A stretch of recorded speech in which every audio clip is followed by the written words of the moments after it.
laps. I think this might be a better start. It is indeed, that's more like it. And it's a perfect launch from Flusha. Outside of the track, then there's gonna be Cable jumps him across it, Fluter goes for a spin, Cable goes wide! And Apex gets a strong line. Kamara around the outside! Brilliant run from Kamara! As we're gonna have a vault, there's gonna be and there's a contact. There was contact. On Van David tries to make the move on the inside of Keanu Bloom. He gets alongside him. Sonny Smith's gonna come through alongside, and it is gonna be Van David who gets it. And Maxime Rem, Matteo De Paolo battling for fifth place. Oh, there's a contact! Oh my god! Oh dear, oh dear. Big contact. He's got to the inside line. Keep Oh, on. no! Stretch to the inside line, and they squeeze wide. Dennison's gonna get the boat, so is Rashid Al-Dahiri. Oh, brilliant! Dennison takes it from Rashid Al-Dahiri. Keeble is third. Wisniewski is fourth. What a finish!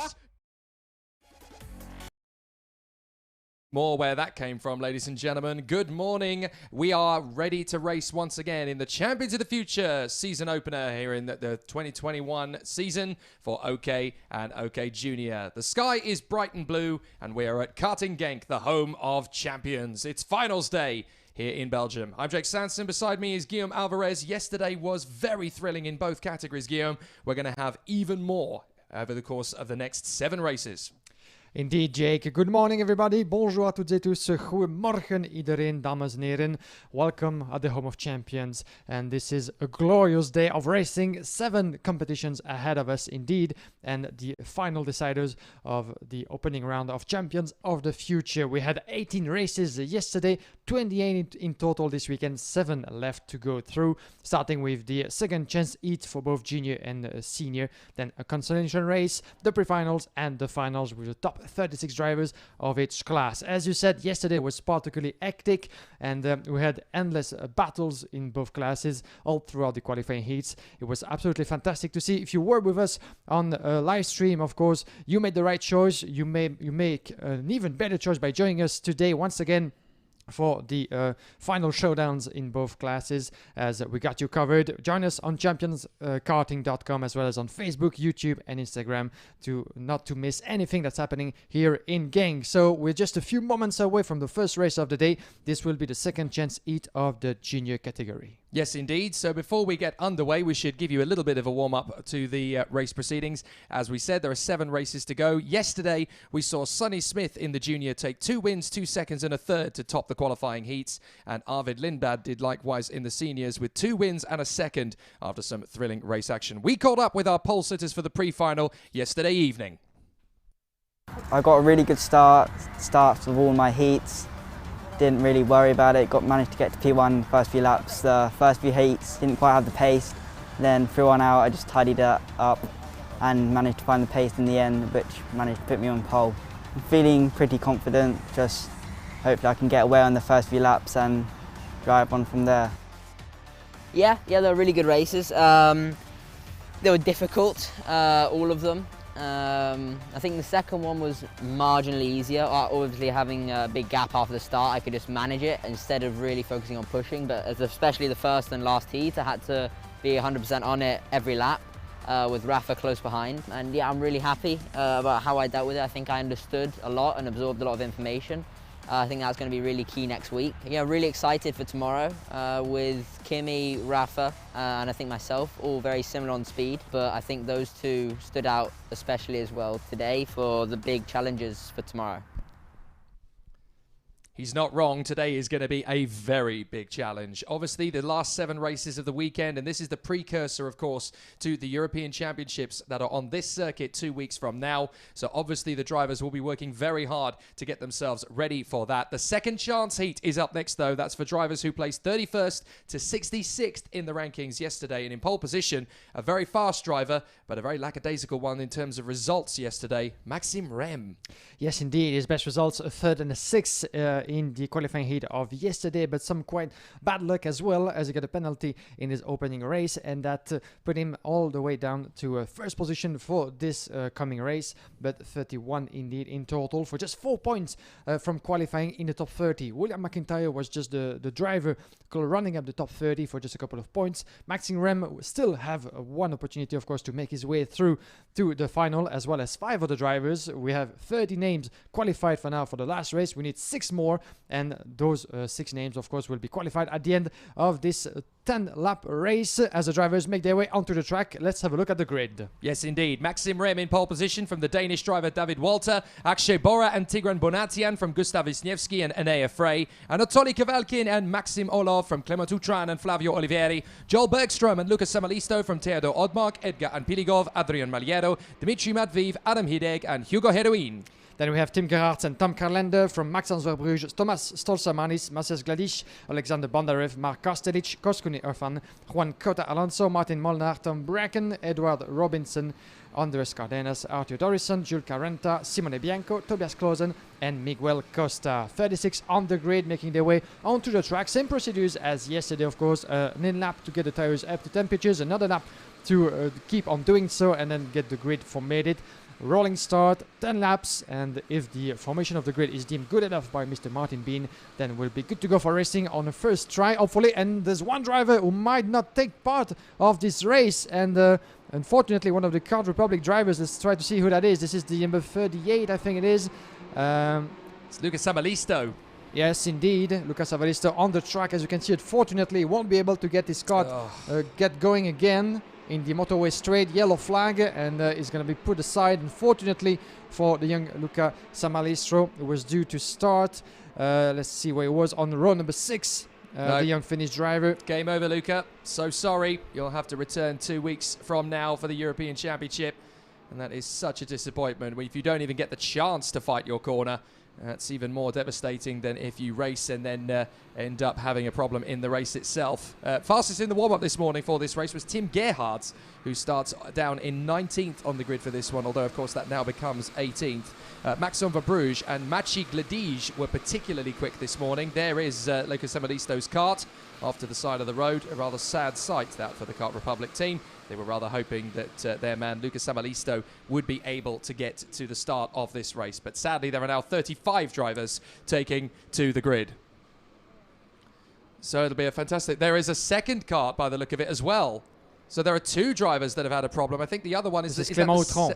Clément Autran, 78. Yes, indeed. This is a young Frenchman of Clément Autran. Unfortunately, I had a doubt actually watching the number on the plate, but it seems to have because it was another 38, one. and I thought that was the one, but it's no, it's 78, that one. So Clément Autran was due to start from 10th on the grid, and he was retired already from this race without even taking part in it. There we go, 2 drivers on the sidelines for Kart Republic. Lucas Samalisto and Clement Autran. Are we going to go straight to green? Yes, we are. So we're racing, and Maxime Rem down to the first corner. No problem at all in front of David Walter. A good start as well from Akshay Bora as they go through the first corner. Is there going to be a couple of pushing and shoving moments as they come through turn 2? Drivers trying to tussle their way through. Looks like everybody's reasonably through. Okay, a couple of drivers running wide on the grass and managing to keep going, but it's a perfect start for Maxime Rem, and as far as he's concerned, he just wants to get out in front and disappear. Yeah, that's what he needs to do. Second place for David Walter once again, and a bit of a tussle already with the 93. This is Anatoly Kavalkin making his way through already up to 4th as he was further back on the grid. Beautiful start from him, and all the drivers need to do, of course, is to stay within the top 6 all the way through this race until the checkered flag, but this is no easy task at all. We've had a couple of offs. There's a Birolart going off the circuit there up towards turn 6, and we've had an off at the hairpin as well.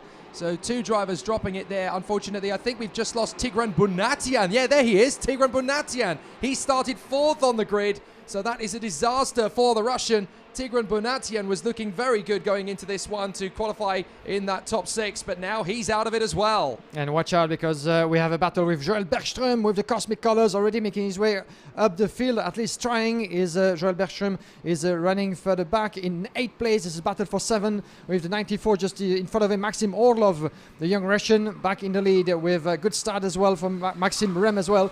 4/10 of a second advantage on David Walter.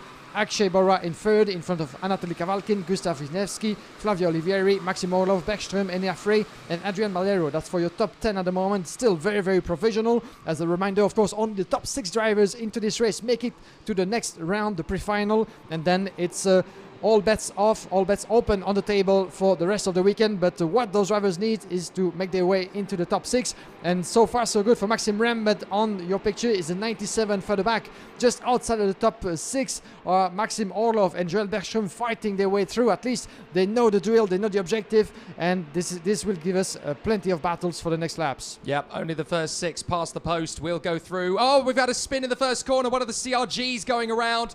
So that's a CRG in trouble. I can't quite make out. That might be Simone Bianco, the Italian, who has gone off, unfortunately, in the first corner.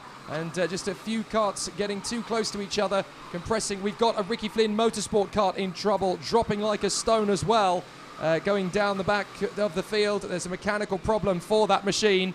So a very tricky start to the race for several drivers in the field. But the 6 that are likely to go through at the moment are Rem, Walter, Bora, Kavalkin, Wisniewski and Olivieri. There is Simone Bianco, the 63, unfortunately being wheeled away by the marshal. So he had the spin at the first corner. His weekend is sadly over now. And here is the battle up front. And there's fastest laps coming in aplenty. Gustav Wisniewski is the fastest man. Here comes Flavio Olivieri, the treble 1. He's trying to get into that top 6 position. And the man coming into the pits to retire is the 81. That is Enea Frey, the young Swiss ace. So he has got a mechanical problem, unfortunately. Enea Frey out of the race as well. So drivers dropping out of this race like a stone. But only the first 6 past the post can make it. The top 5 have cleared away. So now it's all about whether Maxim Orlov can soak up the pressure in 6th place and hang on in front of Olivieri in the Praga. Absolutely, and the challenge is on Olivieri as well, because he needs to get past as fast as possible in front of Maxim Orlov, because as you said, the top 5 is pulling away, and if he doesn't get by anytime soon, he might actually get caught by the 2 drivers behind him, Joel Bergström, who lost a position on the previous lap, and Adrian Malero, respectively in 8th and 9th position. Overtaking move for second. Sorry to Yes. cut across you. Bora has got into 2nd place past Walter. There you go, confirmation making their way into turn number 1. Beautiful battle, and watch out because we're going to have another move further back. This is Anatoly Kavalkin, Gustav Wisniewski battling away into turn number 2. That was very tight indeed, wasn't it? Indeed. But in the meantime, a good move from Akshay Bora, making his way up to 2nd. He's going to try to catch up with Maxim Rem at the moment, half of a second, as you can see, between the 1st and 2nd. And 3rd place for the 93 of Kavalkin in front of Wisniewski. The battle is on, but those drivers keep on battling, but they know, of course, that they're in safe mode, shall we say. They're in the safe zone at the moment in this race. They don't need to battle too much, otherwise they might lose that position and the reward that comes with it. I'm wondering about the front fairing there of the Parolin. That could be a big problem for the 93, Anatoly Kavalkin. And I'm not sure about the front fairing. I think it might be a little bit loose. It's tough to tell. It's certainly flapping in the breeze as he comes down the main straight.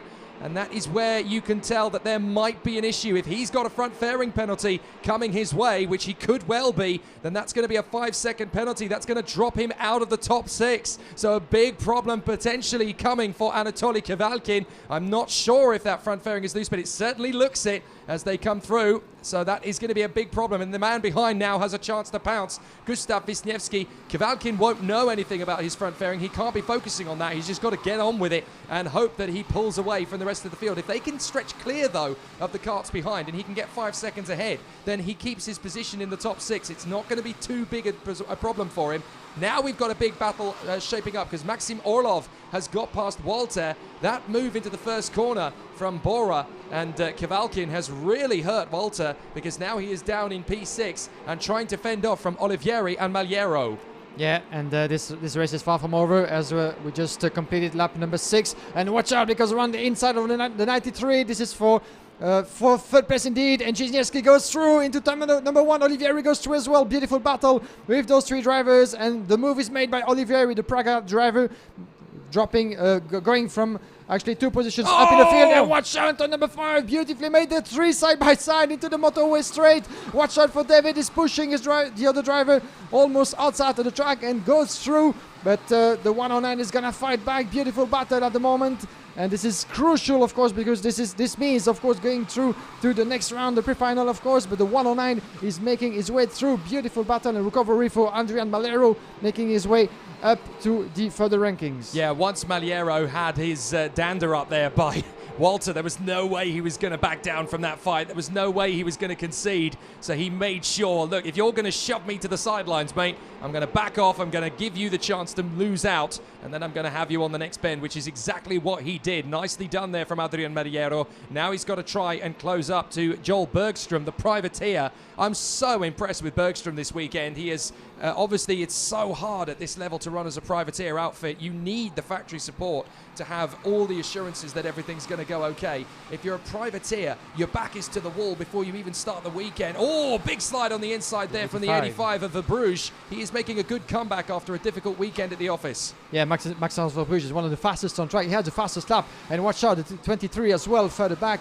This is Dimitri Matveev going past David Walter, wasn't it? Yes, the 18 losing another position to both Verbruge and Matveev just behind. This is outside of the top 6 positions, obviously outside the top 10 even. But Verbruge on your screen, the 84, was the second fastest, in this morning's warm-up session. And he was really going really fast in the early stages of this race. But unfortunately, I'm afraid, still in 10th position. Time will be running out for young Maxence Verbruge to make his way through to the next step. At the moment, the battle for 6th position is raging on your screen with Olivier in the 111 just being chased by Joel Bergström with the cosmic colors. And this is very much interesting, of course. This is the penultimate lap of this race, and this is the last spot that any of those two drivers need to take to go through to the next race. Now, of course, if Kavalkin does have a front fairing issue, both of these guys are going to go through, but they don't know that. That's Absolutely. the thing. They don't know that there's a guy up front that might have a loose front fairing. So from their point of view, this is the last chance to get into the race. Olivieri will be ultra defensive. Bergstrom will be ultra aggressive. Up the inside, takes the place. Nice move from Bergstrom, and with 1 lap to go, he's in prime position. Yeah, watch out, because Olivieri still has 1 lap, 1.3 kilometer, a bit less now to try to fight back. He's going to go around the outside of turn number 1 to cross this line. Can he actually get enough momentum outside of the first sector to threat his opponent? The motorway straight might be a good opportunity for him to line himself up. See the way he's going, try to get enough speed on the exit. Take on the good speed in the straight, turn number 6.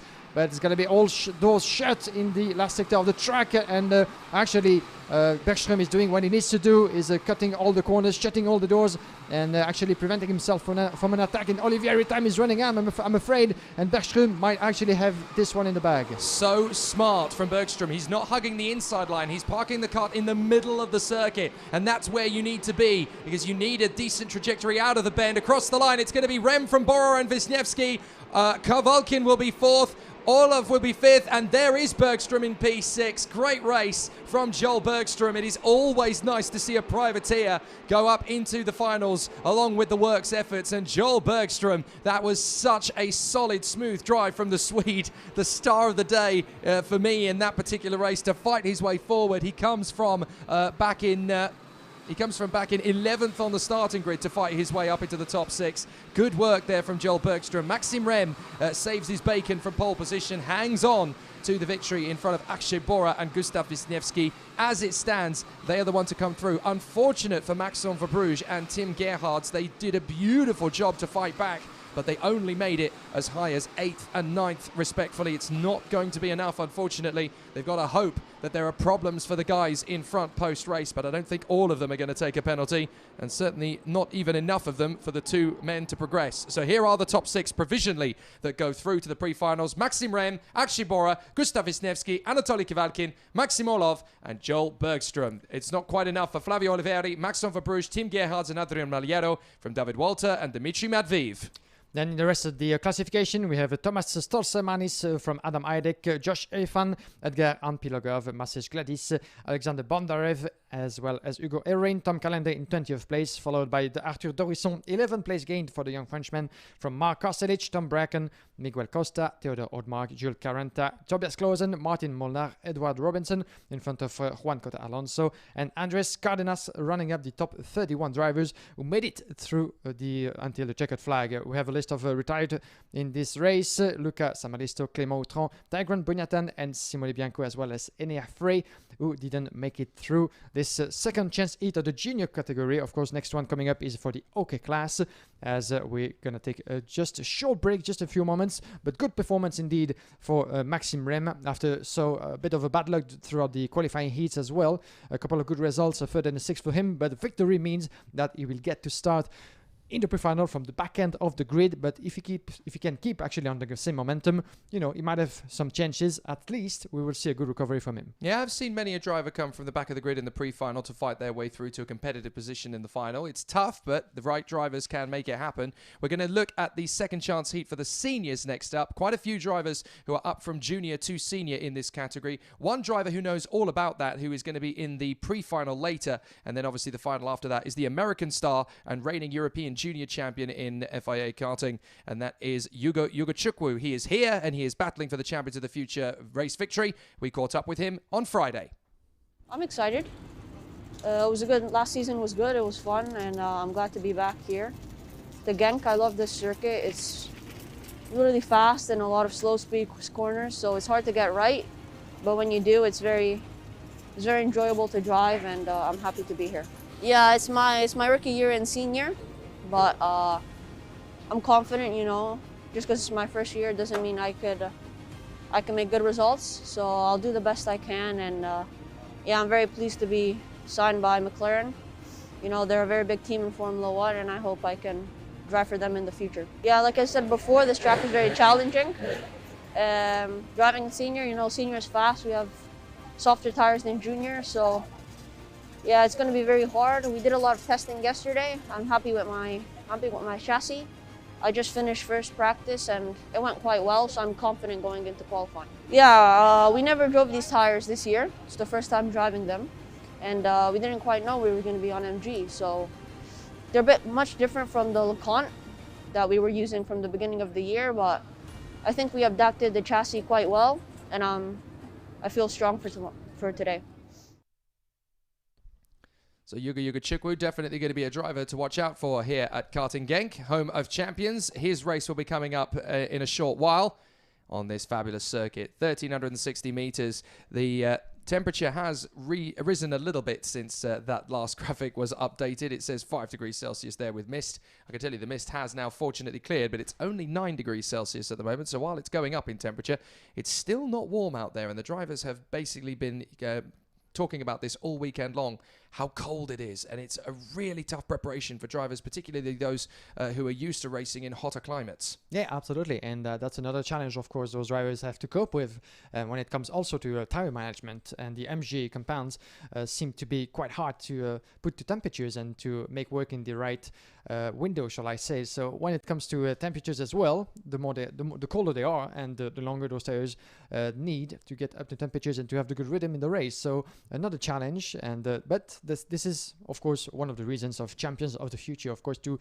prepare for the FIA karting championship races coming up in 2 weeks as well. So those drivers have the perfect ground, the perfect practice in racing mode with the same conditions, the same rules, the same procedures, and the same material as well to get as ready as they can be. But as you said, it's still quite cold, very sunny, quite windy as well. This morning, very much so, but it seems to be declining just a little bit by the look of the flags around the track that you can see actually on the right side of your picture along the motorway. But I would say that discussing with the guys outside in the paddock for Genk, those conditions are pretty surrealistic when you think about it, because particularly in Belgium and in this part of the country as well, weather can be quite a tricky factor, and we know that for sure, as well as you guys in Britain.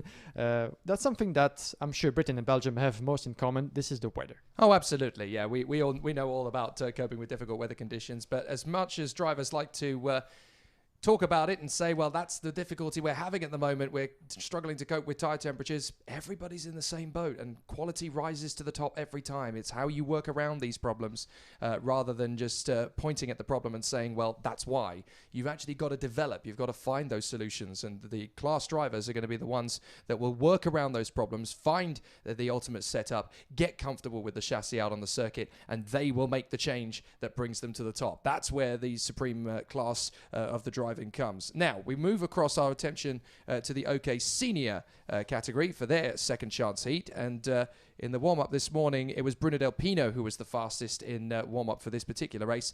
He's having such a nightmare weekend, Bruno Del Pino. He was expecting, and he was when I spoke to him on Friday, he was full of beans, full of smiles, and he said, "This is the year for me. I'm really going to make it work, and this is going to be much better than my junior campaign." It couldn't have been a worse start, really, to get yourself into the second chance heat when you're a Tony Kart factory driver. It's always tough to find yourself in that position because there's an added weight of expectation when you're with a team as strong as Tony Kart to get into that top 30 almost automatically. But it's not as easy as just saying, well, I'm in a strong team, so I'm going to make it happen.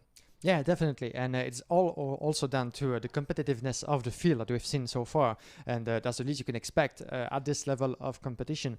But Bruno Del Pino, of course, his best results was only a 15 in the qualifying heats as well, which says a lot about how much he could have been higher in the classification and in how much trouble he went through in the 3 qualifying heats he had to compete yesterday, as much as all the other drivers of the class. But yeah, the second chance heat is never a place you want to find yourself in starting the weekend, that's for sure. And as a reminder, the top 6 drivers on this grid will make it through to the pre-final, and that opens actually possibilities for even further and better results. But that's a double task, of course, for those drivers. They need to be as fast and as ready as possible. Let's have a look at the grid as they make their way onto the track. So it's Eliska Babičkova that will be pole position for the second chance heat. She will line up beside Marlon Hernandez, then Lars van Vark, Christian Ho, Bruno Del Pino, Gerard G, Norton Andreasen. Petra Babičkova will be 7th alongside will be 8th, alongside Dylan Yip is Ivan Dominguez, then Igor Chepil, Florian Russo, Sebastian Gravlund, Warren Kim, Nicola Lacorte, and Sandro Hodsem. And there's a problem already for the 231. That is Christian Ho. Christian Ho, who was due to start from 4th position on the grid, already in trouble. His weekend has just gone from bad to worse. Yeah, unfortunately for the superkarting driver, will be able to get going again in this race. Seems to be the case, but he's tumbling down all the way to the back of the field, but he should have enough time, I hope. His tyres look quite dirty. Did he have an off there? Did he spin off the road? We didn't see this happening, but he will have enough time to get back into the field, up into 4th place as he was due to start from.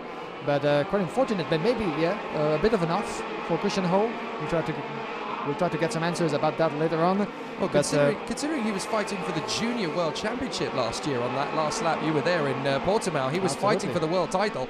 This is not the way he wanted his senior campaign to start. Yeah, definitely not indeed, Christian Ho. Quite surprising, actually. As you said, considering the good results he had in last year's season. He was 3rd in the second round of Champions of the Future in Portimao on the podium, and now he's struggling to take the start in the second chance heat. So from one season to the other, really surprising to find Christian Ho in such a difficult situation. But at the moment, the drivers are about to complete the second lap of Genk, then get the grid formatted.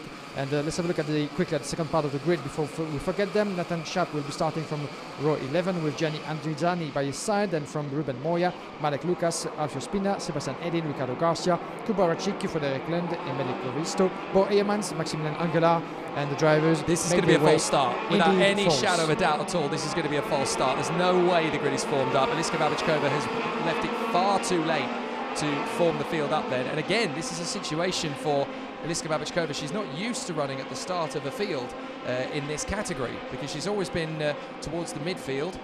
But this is now a chance for her to soak up the pressure and run at the start of a race. She's still got a chance to join her older sister Teresa Babičkova in the pre-finals. What this means is it gives Christian Ho a bit of a reprieve, but he still has until the red line going into the pit straight, the run towards the pit lane. You can actually to see get him back. over there. You can indeed, yeah. So he's got to try and catch up to the rest of the field. This time Babičkova slowing the field right up. But Christian Ho has until the red line on the approach to the final bend to get into his original grid position of 4th. If he can't make it by then he will have to start the race from the back of the grid. So expect him to try and charge his way through to the tail of the field. But I think his race has already started as far as I'm concerned. I'm not sure he's going to get there in time, so he's going to have to start from the back of the grid, and that is disastrous. Yep, they have until the red line, and it's already gone, so Christian Ho is going to have to start the race from the back of the grid. That is such a shame. And here is Babičkova and Hernandez. They will be together as they run around the circuit. And now it's all going to be about the start for Babičková. Can she get a good start off the line? That's better. Now we're racing. And up to the first corner. It's a good charge from Lars van Vark to get into second place early doors as they compress into that first turn. And there's a spin in the middle. 2-3 carts gone and a wheel coming off one of the carts there. And it actually runs across the road in front of the leader, Eliska Babičková. That will be a bizarre sight for her to see. Now the wheel comes to rest, but it went across the road in front of her. She narrowly misses it. The 241 is involved. That's Now that Hugo is Besson. Hugo Besson again in trouble. Jose Gomez in trouble. Ruben Moya out as well. So 3 carts wiped out immediately. Yeah, and definitely not the best weekend for the VDK drivers, as Hugo Besson will be forced out of this race. He's trying to get his kart going again outside of the picture. Ooh, big mistake from Van Vark, sorry. Yes, indeed. Van Vark made a big mistake on the brakes there. He rolled off the power and got back onto the brakes very early to try and get close to Eliska Babičková to intimidate, but it backfired because he lost the back end, and now he's going to be under pressure from Bruno Del Pino. And 1 lap down, and Babičková, good start, and switch for second position with Bruno Del Pino going around the inside of Lars van Mark. I think the yellow flags were out there because they were still clearing the issue. Yellow flags are still there on turn 1. That is a disaster for Bruno Del Pino. I know he was trying to get the move, but you cannot overtake under yellow flags, and they were definitely out at turn 1. What a shame for the Spaniard. That's going to come back to bite him. You know what, that's silly, because just before he made his move, actually Lars van Vark was actually signaling to him with a little sign, let's not fight right now, let's catch up with Eliska Babičková, and he just didn't listen and went for the move. But Del Pino's now gone for the lead of the race, but this is all to naught really, because Del Pino having taken the lead. Andreasen now gets up close to Babičková. Babičková tries to squeeze Andreasen wide, and Andreasen gets through. So Norton Andreasen gets into second position. Bruno Del Pino leads the race. Andreasen second, then Babičková, Van Vark, and here comes Babičková back to second place. Good run from Eliska. Yeah, beautiful indeed. Battle for second place, and it's really battling all the way through this upper part of the field. But watch out, because Bruno Del Pino is really pulling away already. But let's, of course, wait until the end of the race and what the decision will be, because in that particular case, we might actually regret to have made the move on the previous lap if the yellow flag was still indeed in the first corner, which was the case, I think.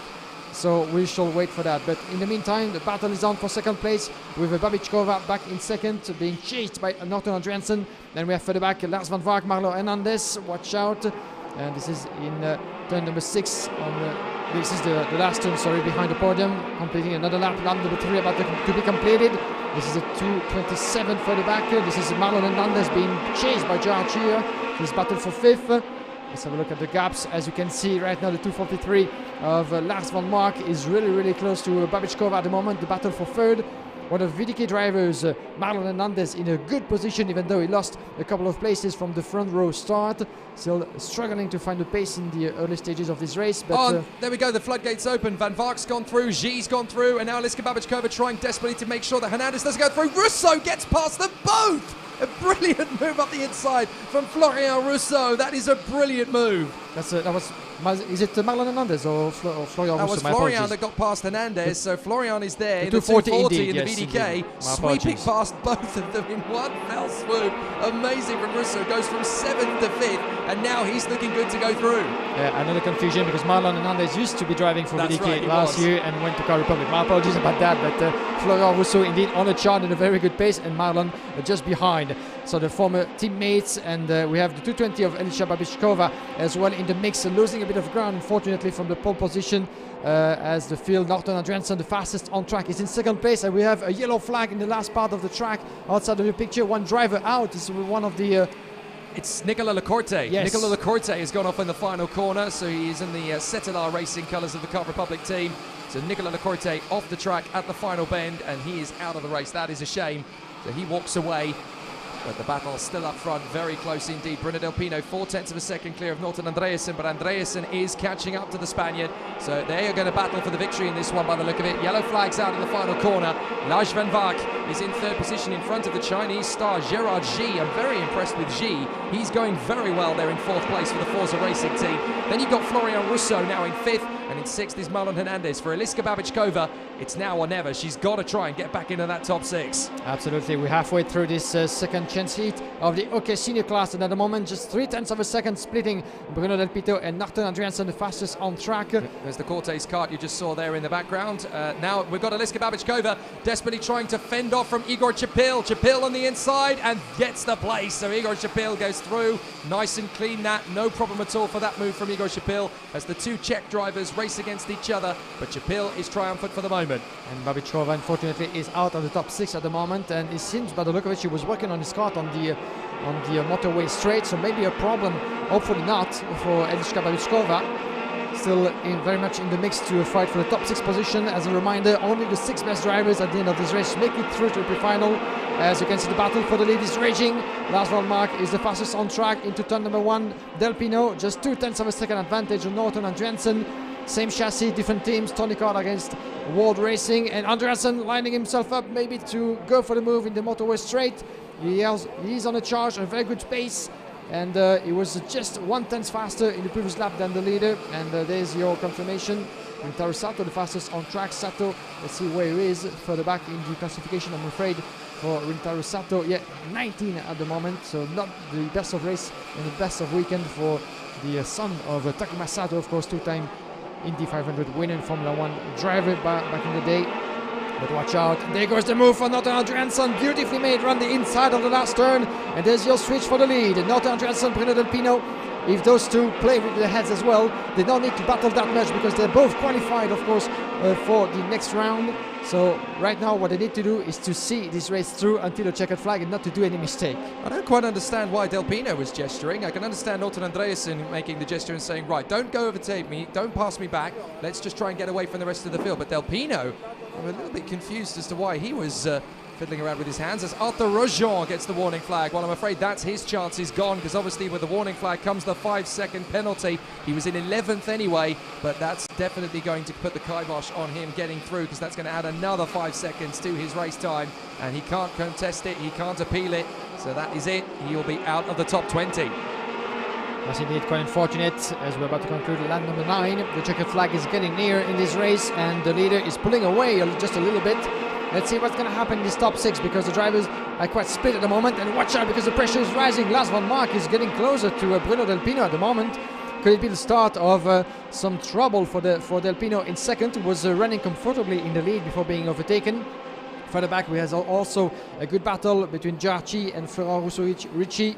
This is on your screen. Lars van Mark getting close to Bruno Del Pino. Can he actually go for the move in turn number 6? Watch out not to do any mistake. Watch out for any contact that could put both of you out of contention. But you got to play smart in this one and see it through to the checkered flag. Jarchi in 4th, Florent Russo-Ricci down in 5th in front of Marlon Hernandez. These are the 6 drivers, my apologies, qualified for the moment. Igor Chepil is not far behind, just 0.2 of a second in 7th place, so he's getting close to Marlon Hernandez at the moment. We should keep a good eye on that as well. And maybe was he overtaken, Marlon Hernandez? And there he goes around the inside, turn number 1, and there goes through. Beautifully made by Lars van Mark on Bruno Del Pino, the young Spaniard, dropping a position to 3rd. Yeah, Lars van Mark, one of the tallest OK senior drivers you're ever going to encounter, making his way through into 2nd place past Bruno Del Pino. The pressure really is on for the Spaniard now, having had that potential issue that could be investigated after the race, and now he's struggling down to 3rd position. Gerard G, Florian Russo, Marlon Hernandez, they're all starting to close in now as well. So with 3 laps to go, Del Pino needs to keep his nerve. He has to keep pushing. And is that Gerard G through on Bruno Del Pino? Yes, it is. So Gerard G, the Chinese driver, has come through into 3rd position now. And he has gone through into P3 for Forza. And now it's up to the Frenchmen behind him to try and improve their position. They've got 2 laps to do it. And Del Pino is really struggling. Look, he keeps checking over his shoulder. He's getting nervous out there, Bruno Del Pino. He knows that there's a good chance that he may be out of it. 2 drivers out together there. That is Jose Gomez and Kuba Radsky. And Kuba Radsky has had also... Oh, no, sorry, it's not. That is Max Angelard. Now, how did those 2 end up together? Because they were not on the same bit of racetrack. So I wonder if Angelard has had a spin and Jose Gomez has gone into him. Because I don't think those 2 were racing on the same bit of racetrack together. They're up at turn 9, I think that is. So they're under yellow flags. And that's unfortunate for both Angelard and Gomez. They're out of the race, but they were not on the same bit of racetrack together. Yeah, in that particular track, actually, part of the track just in front of the grandstands. That's where it happened, just outside of our scope. But at the moment, we are getting into the last lap of the race, and still your leader very much in the lead. 6 tenths of a second now for Norton Adriansen in front of Lars van Mark, Geraci in third, Bruno Del Pino, Florent Husorici, Marlon Hernandez. This is your top 6, as if the former 2 teammates, Hernandez and Florent Husorici, play with their head in this one, they don't need to overtake, they don't need to take any risk. And there goes Ricci! Oh, that was a risky move, wasn't it? Watch out, because there he goes a bit wide on the curb, and Hernandez is going through. Now Ricci doesn't need to do any more than that. He's 6, he's qualified, and further back, Igor Chipil is just too far behind to be a threat at this point of the race, as we're getting near checkered flag. But that was a bit of a heated moment, isn't it, in the motorway straight? But it's all down to one move and back into contention. Well, Norton Andreasen out in front is going to be the man to take the victory. Fantastic job from the Swede. He books his place in the pre-final. Great victory. Norton Andreasen gets the job done in front of Lars van Vark and Gerard G. The other 3 to go through are Bruno Del Pino, Marlon Hernandez and Florian Russo-Ricci. It is, of course, all provisional. We'll have to wait for post-race investigation. Oh, is that a breakdown after the finish line for Florian Russo? Are you kidding me? He's just broken down after the flag. What happened there? Thank goodness he crossed the line in time, because he was the last man home to qualify in 6th position. Wow. And the cart has broken down as he crossed the line. My goodness, he is so fortunate, because if he was having a problem with the car, just that deceleration, whatever it was, that was the final curtain for the car. He was lucky to get to the flag. Yeah, he was lucky indeed, and hopefully this is not too much of a technical problem. At least it's something not that the VDK mechanics will be able to repair, that's for sure, for the next pre-final. And yeah, the 2 teammates congratulating themselves. Hugo Besson, unfortunately, who had to retire earlier in this race, but Florian made it through, at least on track. Let's wait for confirmation as you have the classification. Norton Andreasen, the first across the line from Lars van Vark and Gerard G. Bruno Del Pino and Marlon Hernandez, 6th, and the crucial place for Florian Russo-Ricci. Igor Chapil and Ivan Dominguez, Sebastian Gravland and Liliska Babichkova round out the top 10 from Arturo Jean, who will take a 5-second penalty, so that'll drop him behind the likes of Warren Kim, Alfio Spina and Sandro Holzem. Then we have Petra Babichkova in 15th place from Rintaro Sato, Malek Lucas, Ricardo Garcia, Giuliano Olsem, Sebastian Edin, Dylan Yip, Emblin Kovisto. Then we have Nathan Schaap, Frederik Lund, Bo Eyemans, Victoria Blokina, Christian Ho, quite unfortunate for him, in front of Kuba Rechki and Xenia Phoenix. We have 7 drivers who retired from this race: Ruben Moya, Hugo Besson, Nicolas Lacorte, Jose Gomez Gutierrez, Arthur Chabar, Gianni Andrizani and Maximilian Angelard out of this second chance heat of the OK class. Next is the consolation race for the junior category, but we have 6 more drivers, at least for now, qualified for the pre-final of the OK senior class. This pre-final taking place, the juniors at 20 past 12 and 40 past 12 local time for the seniors, so stay with us before the final this afternoon, of course. Yeah, we missed the incident there between Arno Shabdor of Kazakhstan and the German Gianni Androzani. Hopefully they'll both be back in the action again 2 weeks from now at the European Championships. We're getting back to the juniors as they take their consolation heat. Fortunately, one man who is not in that race, but certainly has a lot of work to do in the pre-final after a tricky weekend at the office, is the reigning world champion in junior. He's in a 2nd season in the category, wasn't able to move up to senior due to his age. He was so young when he won at Portimao. He's got to do another season in junior, but he's under no illusions how tricky it's going to be. On Friday, we caught up with Freddie Slater. Yeah, definitely looking forward to this year. Definitely to go and work very hard with the team and all the engine builders to get on with it. And I'm looking forward to trying to win another one, win the World Championship again, and hope to win the FIA this year, the Europeans, which we didn't last year, unfortunately. But this year we just got to work extra hard, and there's definitely a few good fast drivers. But I've got to do my best and just try my best. Yeah, it doesn't really change anything for me. I still work as hard as I can and try and win more and more races. It's unfortunate that I couldn't move up. Of course, I wanted to get in the bigger and faster class, but definitely I'm just looking forward to this year and try and get on with it. This year is definitely not going to be easy. There's definitely a few drivers that are definitely standing out very well. Need to get a win under my belt this year and a podium at least, and hoping to get on with it, and I think it's going to be good, and let's just work as hard as we can. I've actually never been here to Genk ever in my life. It's a very good track, very slidey on these MG tyres. It's quite cold right now, so the track's very slidey. First 3 laps is you head into the grass and then suddenly you turn and there's not a lot of grip, but it's good fun. Yeah, we use them at the World Championship. Definitely, I kind of know them, how they do, what they get better and better, what they do over a race, and just looking forward to using it for the season. And now we know the tyre that we're going to use, we can practice more and more.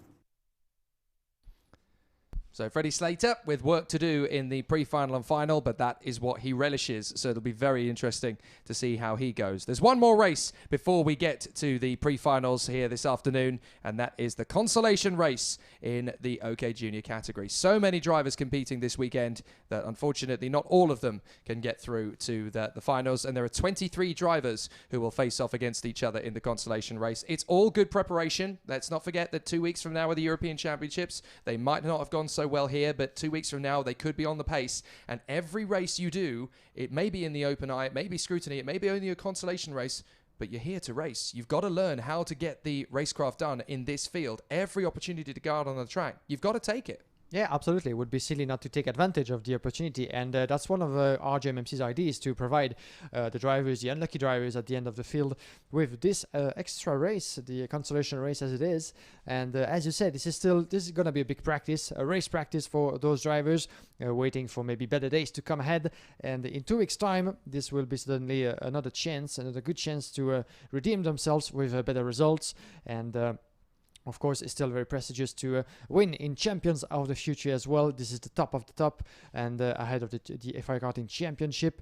But you could allow yourself in that kind of calendar to have a bit of a down at some point, to maybe get back on your feet on the next round after. So let's see what's going to happen in this race. And this is, of course, will be as competitive as it can be, because the level of competition this weekend, more than 160 drivers registered here in Genk. A brilliant success as drivers make their way onto the track right now.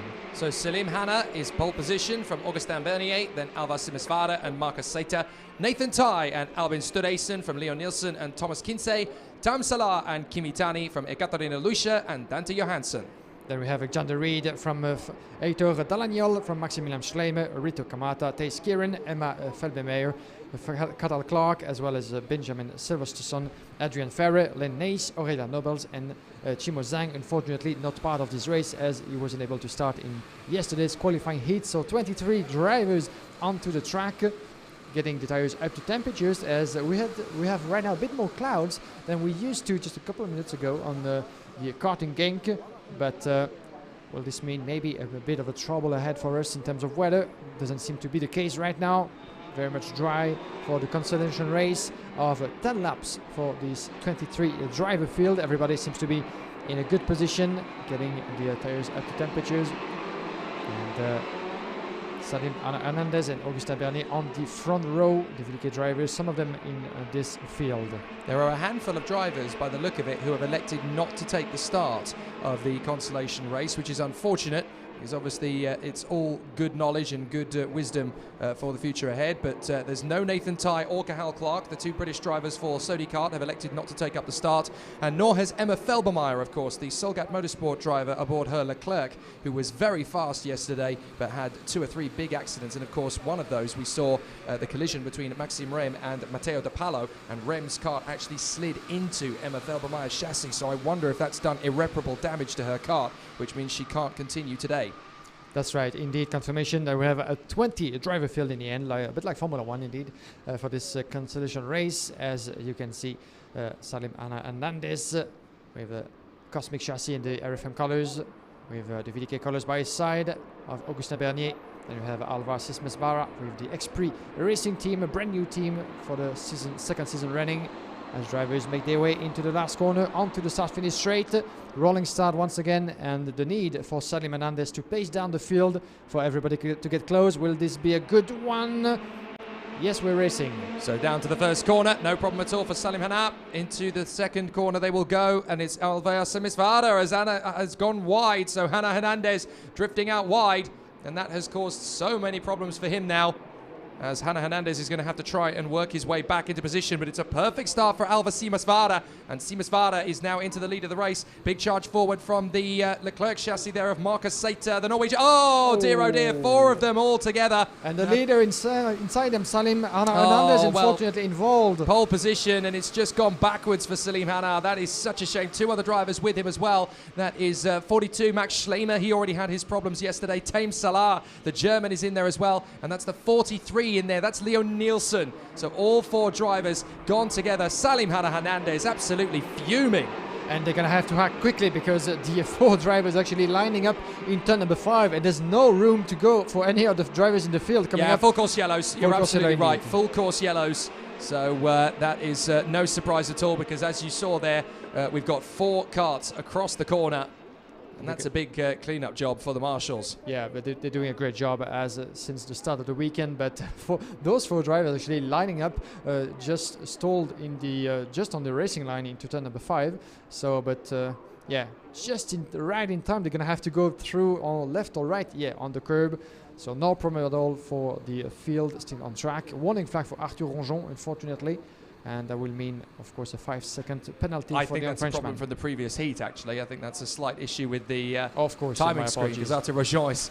I know what you mean, because it seems like only yesterday Ronjon was in the juniors, because, of course, he was last year. But no, he's one of the many drivers that stepped up to seniors. That caught me out yesterday as well, when we had a problem like that on the timing screen. It happens to all of us. Apologies, I might need an extra coffee after this one, and then... Oh, make mine a latte. Alva Simasvara in front of Augustin Bernier, Marcus Sater and Albin Storeisen, Zander Reed, Thomas Kinsey, Kimi Tani, Ekaterina Lucia, Dante Johansson and Heito Delaniol from Lenige, Adrian Ferra, Rito Kamata, Ben Silvesterson, Thies Kieran and Aurelia Nobles.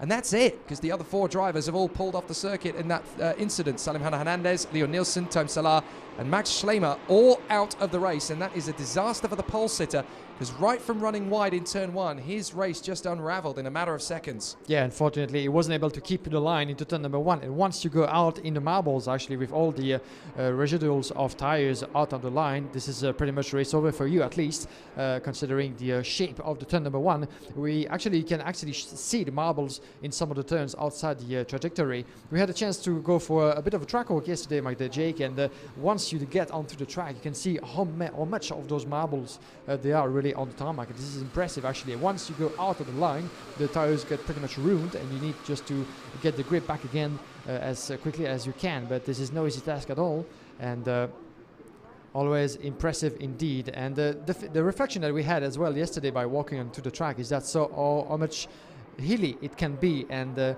difference levels that you can see from one corner to the other is not something that you particularly get to see on TV, on the live streaming. But once you get onto the track, the difference are quite impressive sometimes. So we're going to go green, green, green once again, and we're racing in the Consolation. Here we go. And down to the first corner, Bernier is going to try straight away on Alva Simasvara onto the inside. There's no grab, but he makes one as Alva Simasvara runs wide. And there goes a brilliant move from Marcus Sater to get into second position in the Leclerc chassis as he works his way forward.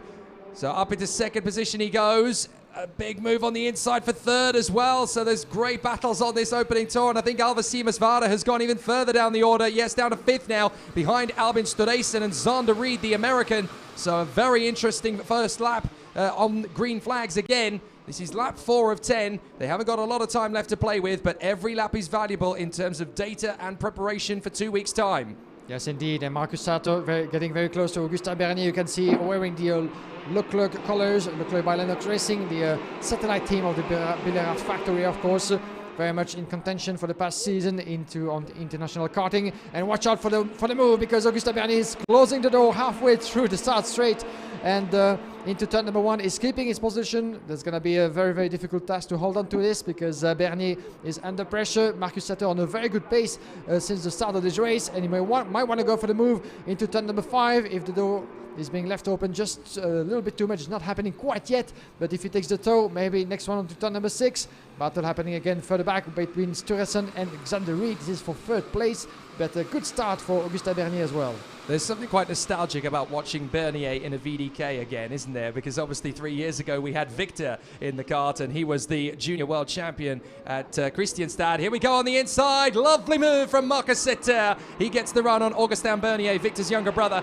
And Augustin is going to try and push his way further forward to get himself back on terms with Marcus Setter, the Norwegian. Albert Storesen, the Finnish driver, lining up as well as he runs there in behind Bernier. And we've got Zander Reed of the United States trying to make his move up in 4th position as well. Bit of a run wide from Marcus Setter, but he's got enough grip and traction to make it work as he comes off the turn again. Back on the power, running through to the left-hander and up towards the hairpin. Augustin Bernier. Oh, a bit of a twitch there from Storesen. That very nearly ended in a spin. He took a little bit too much curb. He manages to save it beautifully, though. Beautifully indeed. But Zander Reed might want to take advantage of the momentum that he lost. Oh, and the slight contact. I think by the look of it, they came very close, almost together in turn number 6, and Zander Reed lost a bit of momentum into turn number 9. But yeah, we almost came near enough for Albin Storesen, who keeps 3rd position, is trying to keep and increase the pressure on Augustin Bernier in 2nd. But Marcus Setter had 5/10 of a second lead at the moment. Let's see where he goes as they're completing lap number 6 out of 10 in this consolation race.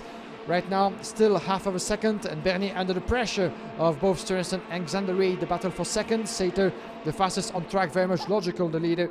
He has no one else in front of him and behind him as well, and keeps on pulling away at the moment. So beautiful performance once he got in the lead. And watch out, because there's a change for further back position. Zander Reed getting ahead of Albin Storesen in turn number 5.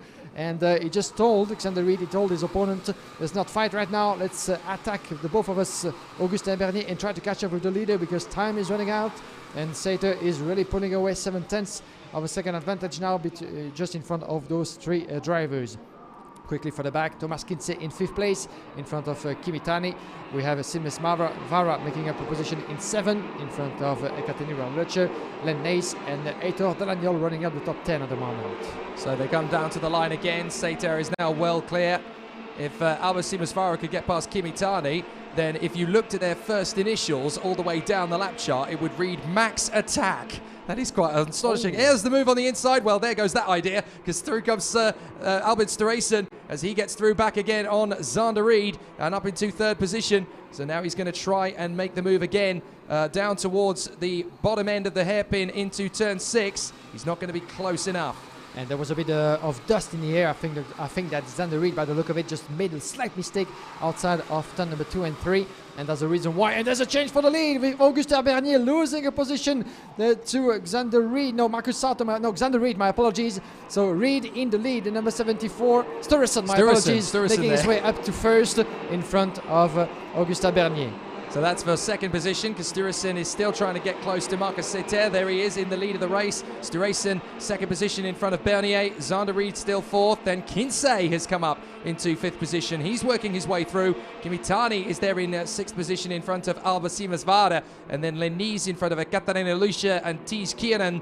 So good battle, but is Zander Reed going to have something to move up on the inside of Bernier? Lovely swing shot move on the inside there into 5th position. Augustin Bernier with another chance down the back straight and into turn 6. He's not quite close enough to challenge back again, but Zander Reed still getting himself up to speed, having made the move. And once you come offline, you obviously affect your rhythm a little bit. So Zander Reed has got to get back into that momentum. Yeah, definitely. And Bernier still keeping a close watch on what's going to happen in front. But we're getting near the conclusion of this race. Less than 2 laps to go. The last lap actually starting right now for Marcus Setter, your leader. 1.7 second, 1.8 now. He's really pulling away, putting the pressure and putting the effort into this consolation race.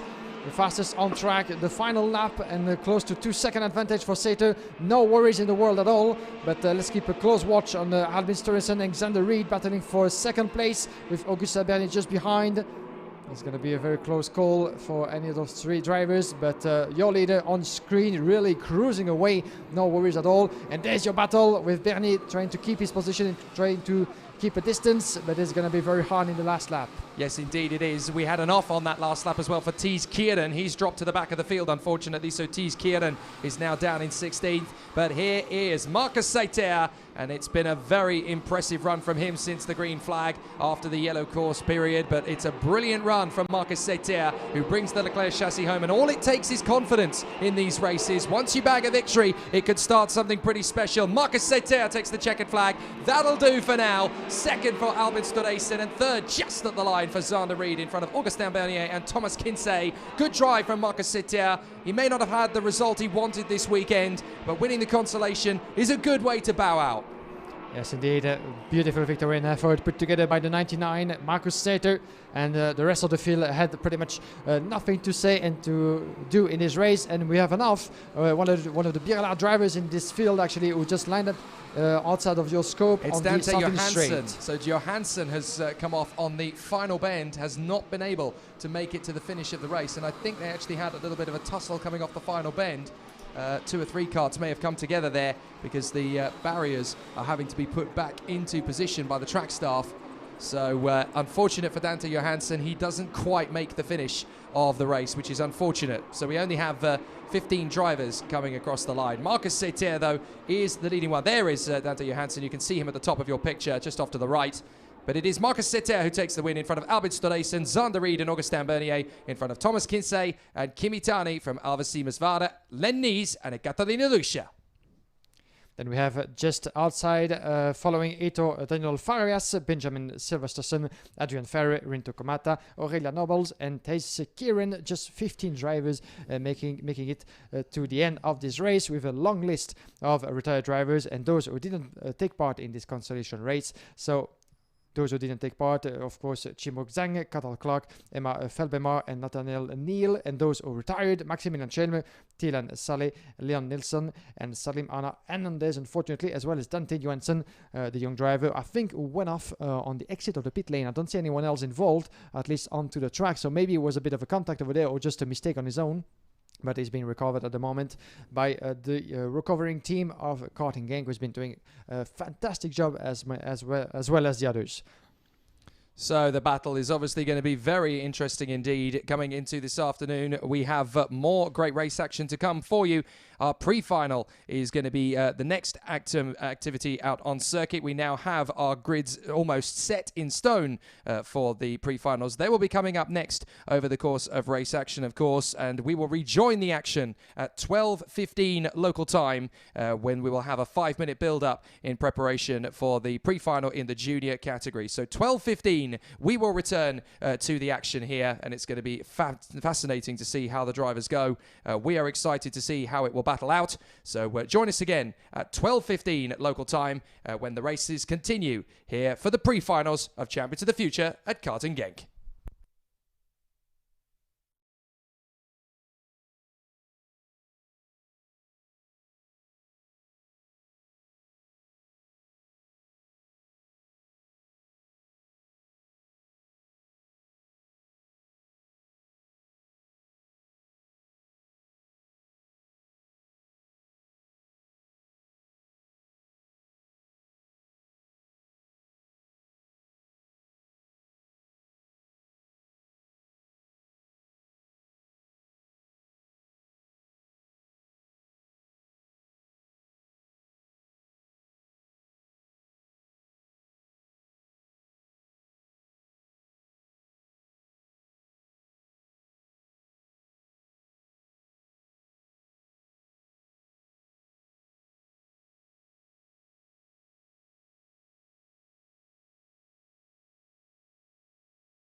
Action at Karting Genk, the home of champions. Champions of the Future 2021 begins here on this first weekend of the season. And if you've been with us all weekend, the rain has been able to hold off for the entirety of the weekend. However, now, just as we get ready for the pre-final, rain is in the air. I'm Jake Sanson. Beside me is Guillaume Alvarez. This couldn't be better timed in terms of the action for us for the pre-final, but for them, it's going to be very stressful. It's going to be stressful indeed. Good afternoon, everybody, and welcome to the home of champions. Once again, a pleasure to be by your side for Champions of the Future, round 1 of 2021. And indeed, the rain has finally come here in Genk. Just a few slight spots actually started falling just before we got ourselves ready for the pre-final to come. But the wet board has been put out by Mr. Martin Bean, our race director, which means that the drivers have the option of putting the wet tires on whatever the conditions will be. At the moment, it seems to be, by the look of it, that the rain has stopped for the moment, or very slightly falling. At least you cannot quite identify very much now the evolution of the weather, but it's still very, very cloudy. It has never been that cloudy actually since we got here in Genk for this weekend. But we could actually expect anything to happen now in terms of track conditions. But this is what some of the drivers might have been expecting for a while actually. I was talking to Harvard Lindblad just before making my way here. The British driver, of course, who's been one of the strongest in the category, will be starting from pole position in the OK class later on. And he told me, looking at the sky, I wouldn't say no to a bit of rain just to be able to make a difference. And his wish has been just fulfilled, at least partially for now. But this way it was going to happen. Well, we started the weekend with 159 drivers. There are only 72 left, 36 in each category, the junior and senior. Let's go for a hot lap around the Karting Genk circuit, the home of champions, on board with local star Laurence de Certois. So coming out of the final turn, you blast down the main straight, flying flat on the throttle. Then into turn 1, it opens and then closes again on the way through. Very tricky to get that corner right with a little bit of runoff to the left-hand side. Then you tighten in for 2, back on the power through 3, and you are keeping it flat all the way through 4 as well, as you're still on the acceleration. Now you brake into 5, and you've got to keep it nice and tidy on the exit. You power down the motorway straight and up towards turn 6. This is very tight and actually quite narrow as we went around the circuit yesterday to inspect. Dash a curb on the inside through 7, keep the car nice and proud through 8, then you're back on the brakes again into 9, through the inside line. You try and stay to the middle of the circuit to actually get the fastest line, then down to the braking zone for 10. Brake, turn in, little bit of curb on the exit to correct, into 11, the left-hander, swing back round, back on the power, and then into the braking zone. A very tight turn 12. You've got to keep it nice and balanced through. The exit can catch you out unawares, and then you're back into the lap again. It is a wonderful circuit. They don't call this place the home of champions for nothing. Many great racers, past, present, and of course future, will all be champions here. And it is wonderful to see such an amazing plethora of racing drivers from all 4 corners of the globe have descended here for Champions of the Future to warm up to the FIA European Championship 2 weeks from now. The sun is trying to poke through those clouds, so despite the fact that there was a little bit of a rain shower a little while ago, it is desperately trying to stay sunny for the drivers. Yeah, definitely. And this is one of the key factors to be able to manage here, coming to those pre-finals and then finals this afternoon. But, the weather might be playing with the nerves of the drivers and the mechanics about what kind of tire strategy to go for.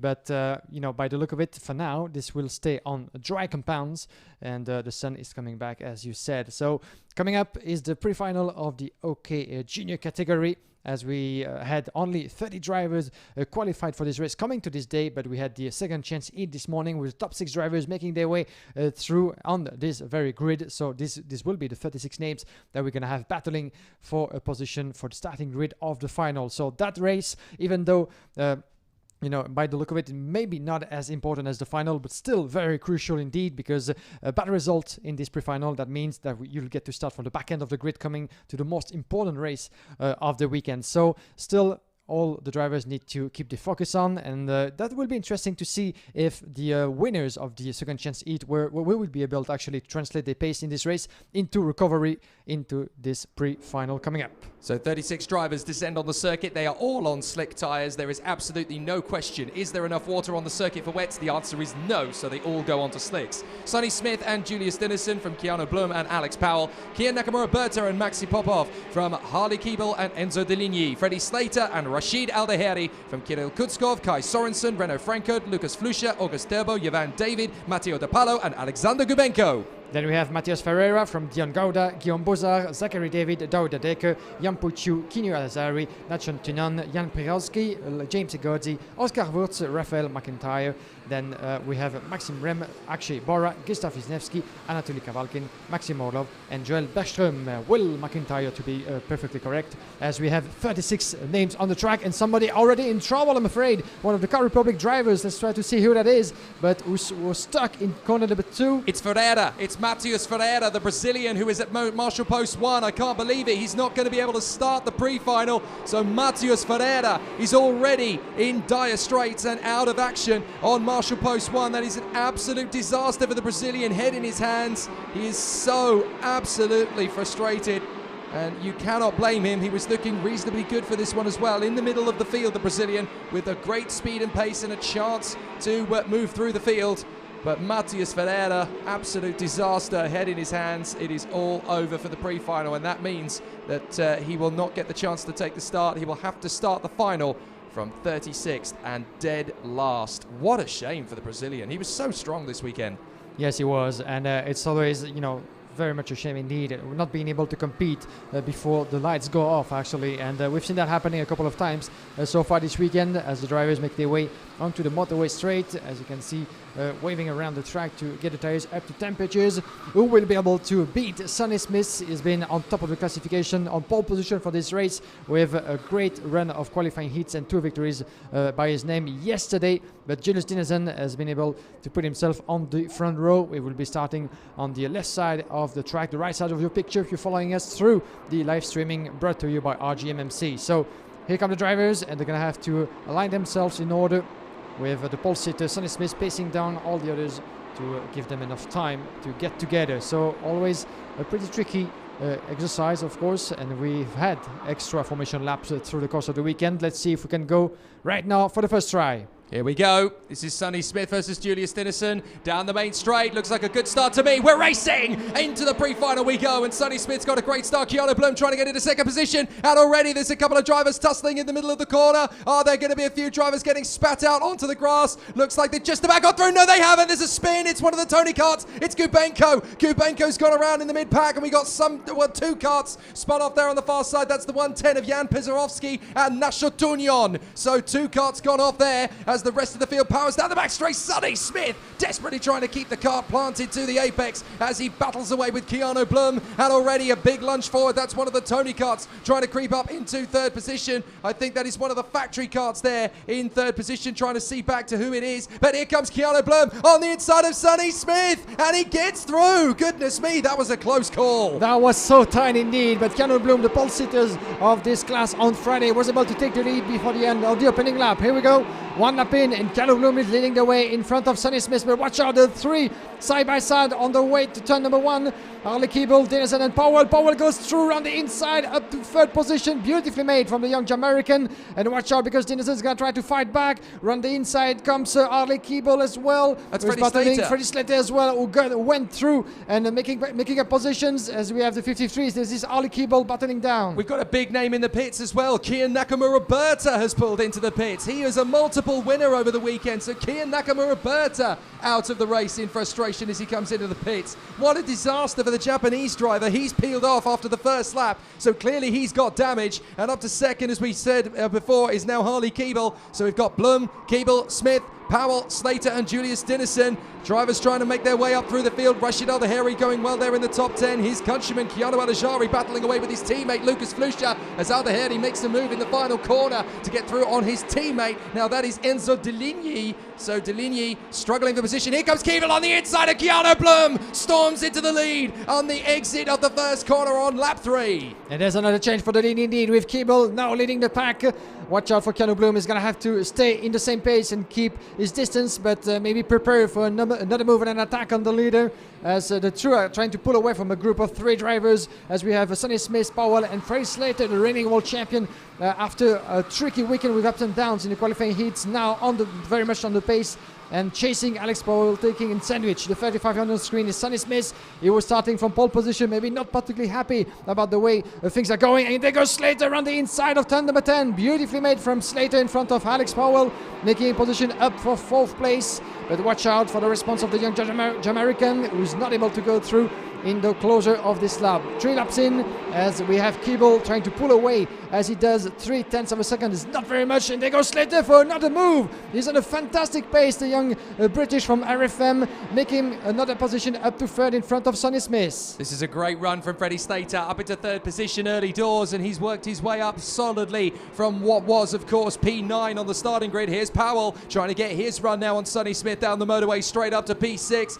and into turn 6, I should say. So Powell right in behind Sonny Smith, trying to make the lunge on the inside line. Can he get the gap? No, he just doesn't quite have the traction to hold the car together. Now he makes the dive on the inside for the left-hander, sets up Sonny Smith, and the Jamaican gets into 4th position. Excellent run there from Alex Powell. Meanwhile, further back, we've got Kutskov in 6th place, now in front of Julius Dennison, Rashid Al-Daheri, Enzo Deligny, and Renaud Francot. And then you have Popov, Teabo, Sorensen, Flusha, Puzar, Kuda, Al-Ajari, DePalo, and Yevan David, with Will McIntyre charging his way back up to 20th position. Will McIntyre storming through the field. Yeah, beautiful recovery for McIntyre, and watch out for a move with one of the drivers with the Alonso Kart colors. This is the number 20. This is Luca Fluccia trying to close the door to Dion Gauda as they make their way to turn number 1 and 2. Beautifully made for Fluccia, as behind we have one of the Paralympic drivers actually just got ahead of Dion Gauda. Kinyo Lazari actually getting past Dion Gauda for 15th place, that is.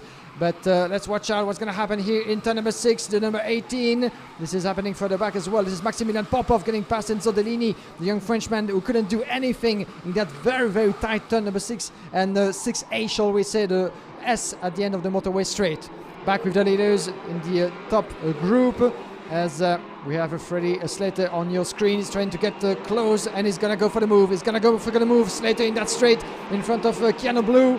Watch out for the McLaren card, TB Karting, and there he goes through Slater in turn number 1, up into 2nd place. Beautifully made, clean really, and that's a good timing as well for Slater, because it seems to be, by the look of it, that Keeble is still up for grabs, as he has built himself a half of a second gap, but we still have a long way to go before the checkered flag, of course. And let's not forget the last time that these two came to battle this weekend, yesterday, in their heat. Harley Keeble versus Freddie Slater ended in a last lap squabble that ended in the two of them taking each other out on the back of the motorway straight. They dropped down the order. They both managed to get going. Oh, that's it off for Oscar Wirtz. Oscar Wirtz goes off there. What a shame for the expert driver. So Oscar Wirtz recovers, but that is all of his hard work undone, and he now slips down to the back end of the field.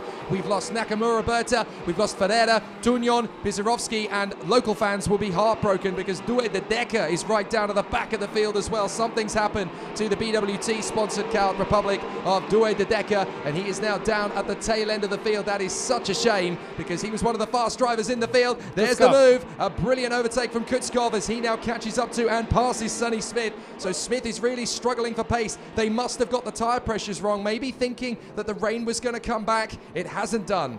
Yes, indeed, beautifully made from Kirill Kutskov for the top 5. In the meantime, Alex Powell just came across Bloom just in front of him. It's going to be a very tight battle coming to the turn number 9, the hairpin, and there he goes through.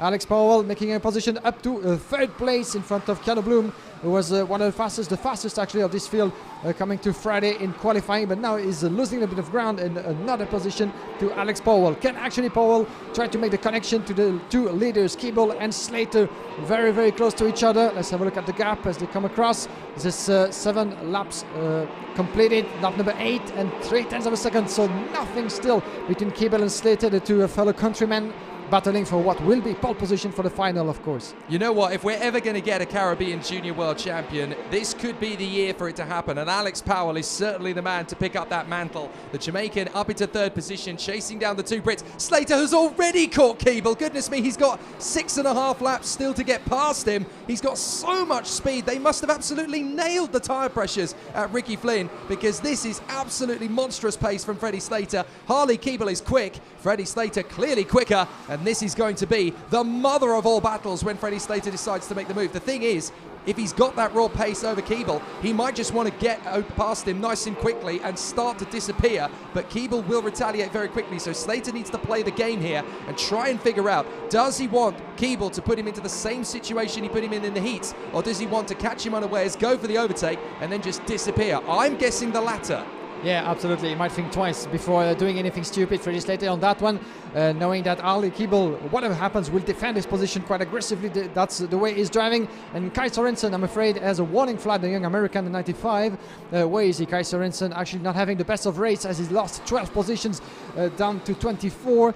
So a weekend to forget so far for Kai Sorensen, as Slater has came very close, and number 9, there he goes through, and it was clean and neat. He made that stick perfectly. Freddie Slater, who goes up in the lead in front of Keeble, but all that Keeble needs to do now and to stick with him and maybe try to fight back and give him the answers that he needs, but this will be difficult. As you said, Freddie Slater is on a charge in this race.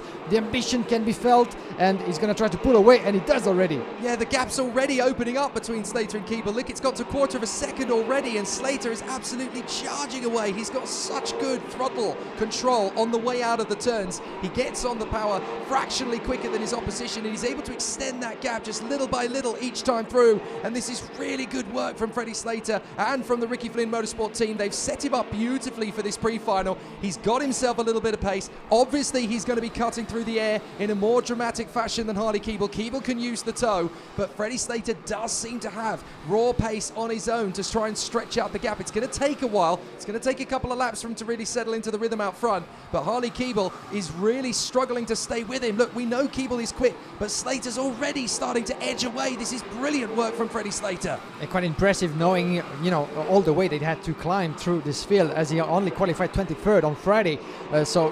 By the look of it, it seems that the pace wasn't quite there on Friday coming to this weekend, but actually after putting the effort and the work throughout the qualifying heats, the pace is back, and Slater actually showed some flashes of that pace throughout the qualifying heats, even though he lost his sole win due to a penalty. But now we can see him in full potential.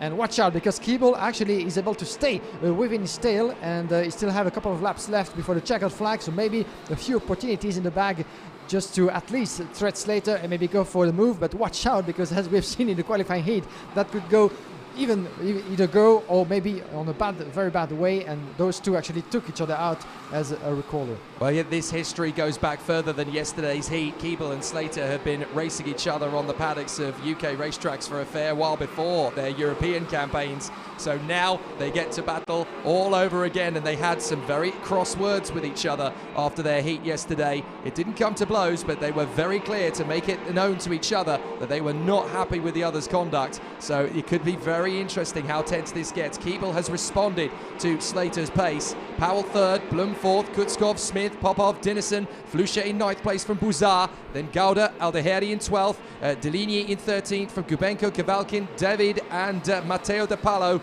So the battle still going strong. Quite a few drivers fallen away from the pace for various reasons. Keanu Alajari and Maxime Rem down out of the top 20. Rem gaining places, Alajari rather sadly losing them, and that's not good from his point of view. We've got McIntyre still trying to make up progress. Look at how quickly Keeble's getting onto the back of Slater. He really is starting to edge closer to him. There could be a last corner banzai move, because we've got 2 laps to go, and this is the moment for Keeble. He needs to make this count. He needs to charge back. Powell and Blum can just stay nice and comfortable in position in 3rd and 4th. They can watch this play out, and they might bag a victory between them. Yeah, let's not forget actually that if he actually needs Ali Keeble to get past, it's because he knows that 2nd place on the front row of the grid here in Genk is not the best place you can find yourself in for the start of the final. And 3rd place Alex Powell might actually have the upper hand coming to the race this afternoon, because we have seen so many times the driver in 3rd position taking the toe of the pole sitter on the way to turn 1. In this case, this would be Freddie Slater, but in order not to get past actually at lights out by any of the drivers behind him, Ali Keeble knows that he needs to get past in order not to be in trouble. Slater's on qualifying pace trying to get away from Keeble. Keeble has got the red mist down. He didn't want to lose the lead. He didn't want to lose pole position on the inside line of the front row. He worked hard to get it. Now the 2 British chargers are going to have to wrestle it out on the final lap. Pole position for the final is what's at stake. Here we go, final lap. Freddie Slater's got Keeble right underneath him. Slater protects to the inside line, holds it, slower exit, but Keeble is not quite close enough. Slater moves the car to cover. Excellent work from the 2 of them so far. Yeah, beautiful battle, isn't it? All down to the wire. Slater in front of Keeble, and it's always easier to chase than to be chased, of course, in that particular context. But Slater is looking over his shoulder. Yes, I'm just behind you. Might be seeing Harley Keeble just a tenth of a second into turn number 6. Is not quite able to get close enough, I think, to line him up in the turn number 9, as the Slater is going to be shutting all the doors all the way to the checkered flag. That's what he does very well indeed. The RFM driver looking over a couple of meters. Will it be enough, as he's just getting into the last sector? This is going to need a gamble from Keeble if he wants pole position, and I'm not sure he's going to be brave enough. He knows that the front row is better than nothing. He won't get close enough. Freddie Slater's done the business today in the pre-final. Slater takes the checkered flag. He'll start pole position for the final in front of Harley Keeble. Keeble, a slight dash on the steering wheel. He knows a missed opportunity was there, but Freddie Slater, one hand on the victory in the final already with pole position. That is such a valuable place, but keep an eye on Alex Powell off the start of that junior final. He'll be there third on the grid, and we've seen so many times how advantageous P3 on the grid can be. Keanu Blum in 4th, Kirill Kutskov in 5th. Plenty of drivers to try and snatch the win away, but Freddie Slater, the reigning world champion, is back in business. Back in business it is, and what a beautiful race as well from Harley Keeble and Alex Powell. But 8 places gained from Freddie Slater from 9th to 1st. Harley Keeble making up 5th place up to 2nd, and Alex Powell closing up the top 3. Keanu Blum indeed not particularly happy, certainly losing positions down to 4th in front of Kirill Kutskov, Sonny Smith, Popov, Dinesen, Dion Gouda and Lucas Fluccia. Dion Gouda, who made up 11 places up to 9. Good recovery as well, as the drivers get back to the pit lane as the classification appears. So victory for Slater in front of Keeble, Powell, Blum, Kutskov, Smith, Popov, Dinesen, Gouda and Fluccia. Guillaume Bouzard just outside of the top 10 in front of Rashid Al-Daheri, Dalini, Kubenko, Kavalkin, making up a 19th position. A brilliant work as well from Anatoly Kavalkin, the young Russian, in front of Gustav Liniewski in 16. Then we have Yean David in 17, Matteo De Paolo 18th place, Willie McIntyre in 19th position. Then the rest of the ranking with August Turbo, Maxim Rem, Maxim Orlov, Kinyo Alzari, Akshay Bora, Kai Sorensen, James Segodi, Reno Franco, Zachary David, Joel Bergström, Oscar Wurz, Jan Puchu and David Odeker, unfortunately 32 and last of this qualifying heat, this pre-final after some trouble on the way. Among the drivers who didn't make it through the opening lap of this race, Jan Pirowski, Nacho Turan, Matheus Ferreira and Kin Nakamura Berta, who went back to the pits as soon as the opening lap was done. So here we go. At least this is the provisional classification, but by the look of it, Freddie Slater will be starting from pole for the final of the junior class, coming your way at 2:30 local time here in Genk. It's been a while since I've seen a driver so frustrated to finish second in a pre-final in OK Junior. Harley Keeble looked very, very fed up in that one. Nothing in terms of angry, just he realises how close he came to grabbing that pole position from Freddie Slater, and now he's going to have the tough nature of starting from the front row of the grid. He needs a perfect getaway. He needs to edge a little bit ahead of Freddie Slater on the start in order to get the best run to that first corner. However, that's not the way it's going to go for the moment, because we're going to focus our attentions on the OK Senior category. It's going to be a fascinating race for them, and their man in pole position is Arvid Lindblad. There's going to be plenty of challenges to the crown coming into this one. We're going to hear from one of the drivers who is the closest to him in terms of challenge. We heard from Arvid Lindblad earlier on. We shall now hear from Kimi Antonelli, who we spoke to on Friday, and these two are very, very evenly matched indeed. They're going to be implacable rivals in both of these next two races. Expect those two to be the ones to challenge for the victory, and Kimi Antonelli, of course, is in a bit of a comeback drive at the moment after his accident in the World Championship last year. We caught up with him on Friday about how he's feeling and how quickly his recovery is making an impression on this 2021 season. The team has been working very, very collectively this weekend. Also, it's more difficult for only one day of testing. So we've been working hard, so hopefully it pays off, and then the big one is on Sunday. So it would be great to start off the season like this, or the Champions of the Future season with a good finish and hopefully a win. And just looking forward to get the best result as possible so we can carry those points into the next round. So last year was a very up and down year. We had a lot of highs and also quite a lot of lows. And I learned a lot last year. Last year was a big learning year for me. It was very difficult because some moments were really hard to swallow. But I think I've learned from that, and of course this year I'm looking to definitely get more wins and to bring home a couple more podiums to add to my resume, and hopefully to carry that on to next year, and we start again in the OK senior class from next year. So this year is definitely going to be a year for me to get results and hopefully a lot of wins. Just when I think. Well, we heard from Alex Powell instead. Very exciting to hear from him, and he, of course, has a great chance heading into the OK Junior Final coming up later. He will start P3 on the grid, so obviously one of the ones to watch for. Antonelli will start on the front row of the grid for this pre-final, and look at that. The clouds have started to creep over the circuit as well. We could have a very interesting factor coming into this one. At least the OK Senior drivers will have a little bit more experience and determination to cope with it. If it starts to rain during the race, though, that will be an interesting factor. Arvid Lindblad and Kimi Antonelli on the front row of the grid from Rafael Camara and Luigi Coluccio, Joe Turney and Tuukka Tapanen, Nikola Tsolov and Matthias Mogato from Morgan Porter, Artem Sevryukin, Ugo Ugachukwu, Teresa Babachkova, Nicholas Bertolatti, Andrei Zhivnov, Evan Gilter and Jessica Rashkedo.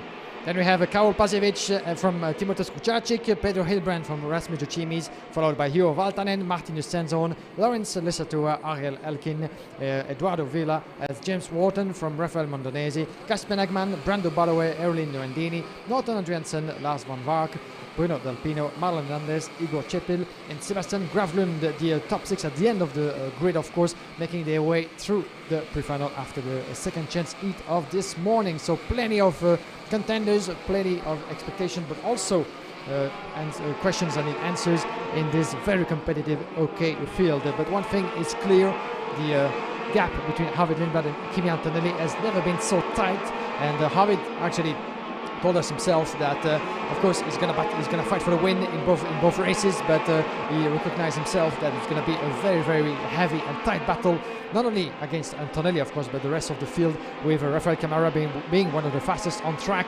And if you were with us yesterday, you might have seen this brilliant move put together by the young Brazilian, run the outside of Lindblad in the last corner. So can he do that once again?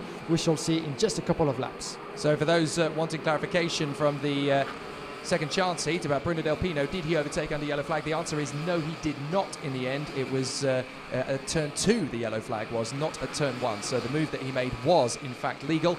So that's why he has been able to keep his third position in the pre-final, in the second chance heat, sorry, and that is the reason why he will start 33rd on the grid for this pre-final. Arvid Lindblad and Kimi Antonelli from the front of the grid. Rafael Camara starting P3. He is the danger man in this heat, isn't he? The Brazilian in third place. We saw how he completely hoodwinked Arvid Lindblad in the first heat. And Lindblad protecting the inside line beautifully, but Camara just drove it right round the outside and got him, and catching him completely unawares. So Camara is definitely a danger man in this one. Watch out too for Luigi Coluccio. He's never been outside the top 5 all weekend. So Coluccio's definitely going to be a big member of this battle. So we will watch and see what he can do from that 4th position. They'll come out of the final turn. Lindblad and Antonelli, Camara and Coluccio, then Turney, Tapanen, Solov, Mogato, Porter, Sevryukin, Ugachukwu and Teresa Babachkova. Are we going to go clean this time? Yes, we are! And we're racing down to the first corner. Antonelli tries to squeeze Lindblad as they come to the first corner, and a spin from Ugachukwu! Ugachukwu spins, and there's a couple of carts that have come off with him. That is one of the SPTs. I think it's Valtanen, but Ugachukwu is out. Ugachukwu is out on the first corner, and there's contact further back. 4 or 5 carts going off the road in the second corner. Ugachukwu absolutely distraught, but there's more carnage and more carts that have come off together on the second corner, so there could be a full course yellow as drivers continue to battle at the sharp end. Morgato has made a stunning getaway. Camara, however, has got through to the lead in front of Lindblad and Tuukka Tapanen. And we have Artem Sevryukin in trouble as well. Is one of the drivers still onto the track. Sevryukin is out. Damage. Look at the damage indeed. And I think then Hugo Valtanen was the driver with whom Ugachukwu went together in the first lap, in the first corner, actually, I think. It was. So Valtanen is dropping down the order. Sevryukin and Ugachukwu, and then we've got Del Pino, Chapil and Gravlund all out on the spot. So Del Pino's hard work is undone to a certain extent in the pre-final. He's now going to do it all over again in the final from the back of the grid. What a shame. But here comes the battle for what is now 4th position. You've got Antonelli in P4, Morgato in 5th, Coluccio in 6th, and Morgan Porter is up there in 7th place in front of Nikola Tsolov and Andrei Zhivnov. The top 3 have got well clear. It's not Tarpanen, it's Turney who is up in 3rd position as they squabble for position in 4th place. I wonder if there's some spots of rain around the course, because there's a lot of battles and a lot of badinage as Morgan Porter dives up the inside then of Matthias Morgato. There goes Turney on the inside of Lindblad. Welcome back to the big show, Joe Turney. Where have you been hiding? Yes, indeed, and good stuff in this second lap of the pre-final as Camara is leading the young Brazilian who had a fantastic getaway. Watch out for Turney as he's getting very close indeed from Camara. Can he go all the way into turn number 1? Yes, he goes through between the Brazilian and the curb, and then this is made beautifully by Joe Turney, your new leader in this pre-final. So Turney 1, Camara 2nd, and behind we have Arvid Lindblad, your pole sitter. Not particularly happy about the way things are going certainly, but he's keeping a close watch on the 2 leaders into the motorway straight. But look at the gap built by the top 3 in front of Antonelli. 1.6 seconds is behind the young Italian, leading the way in front of Coluccio and Porter. Close indeed, but we're only getting started for the fight for the victory. But Camara might have the upper hand, even though he's going to have to resist against Lindblad, because Lindblad sees Turney trying to pull away at the same time. But the British man is indeed back in contention for what will be a 3-driver battle until the end, that's for sure. The moral of the story in the first 3 laps of an OK Senior pre-final: never count out Joe Turney. Where has he been keeping himself? He's been under the radar all weekend, and all of a sudden in the pre-final, he and the Tony Kart boys have put things together, set up the kart perfectly, and bang, I'm back on the front end of the field. Thank you, boys. Remember me? I'm still a factor. Thank you very much. Now Lindblad swarming all over the back of Rafael Camara. Kimi Antonelli there in 4th position. Coluccio, Porter, Tarpanen, Babichkova doing a great job in 8th place. Zhivnov and Kucharczyk, who's making a big comeback. Yeah, watch out for the man in 4th position, because we're still very early in this race of 16 laps, and Andrea Kimi Antonelli actually doesn't have much pressure at the moment from Luigi Coluccio, and he has no one in front of him, so he has plenty of room to go for qualifying laps, lap after lap, and try to decrease the gap and make contact with the top 3, because in the meantime we have Lindblad trying to get over Camara. Joe Turney as well has quite some space as well behind and in front of him, just to go for the lap as well and go and put the pace to go the distance. And there goes in Lindblad. Arvid Lindblad saw the time running, and he goes into P2, and he still got some space and time as well to try to get the connection done with Turney. Half of a second now, but Lindblad is ahead in 2nd place. Nicolas Bertolatti picked up a warning flag on that last lap as well, so 5-second penalty going his way. Unfortunately, there's nothing you can do to contest or appeal it, so unfortunately that is 5 seconds added on to the time. Teresa Babichkova gets past Andrei Zhivnov, with Timo Kucharczyk charging past them all. Anyone who's gone for tyre pressures that suit the cooler, slightly damper conditions is absolutely excelling here, which is why Kucharczyk is flying through the field like gusto. It's lap 5 now, and Kucharczyk is in 8th position. He started in 18th. And look, we might have found the right setup. Antonelli on the back of Rafael Camara. In the meantime, as the others were battling,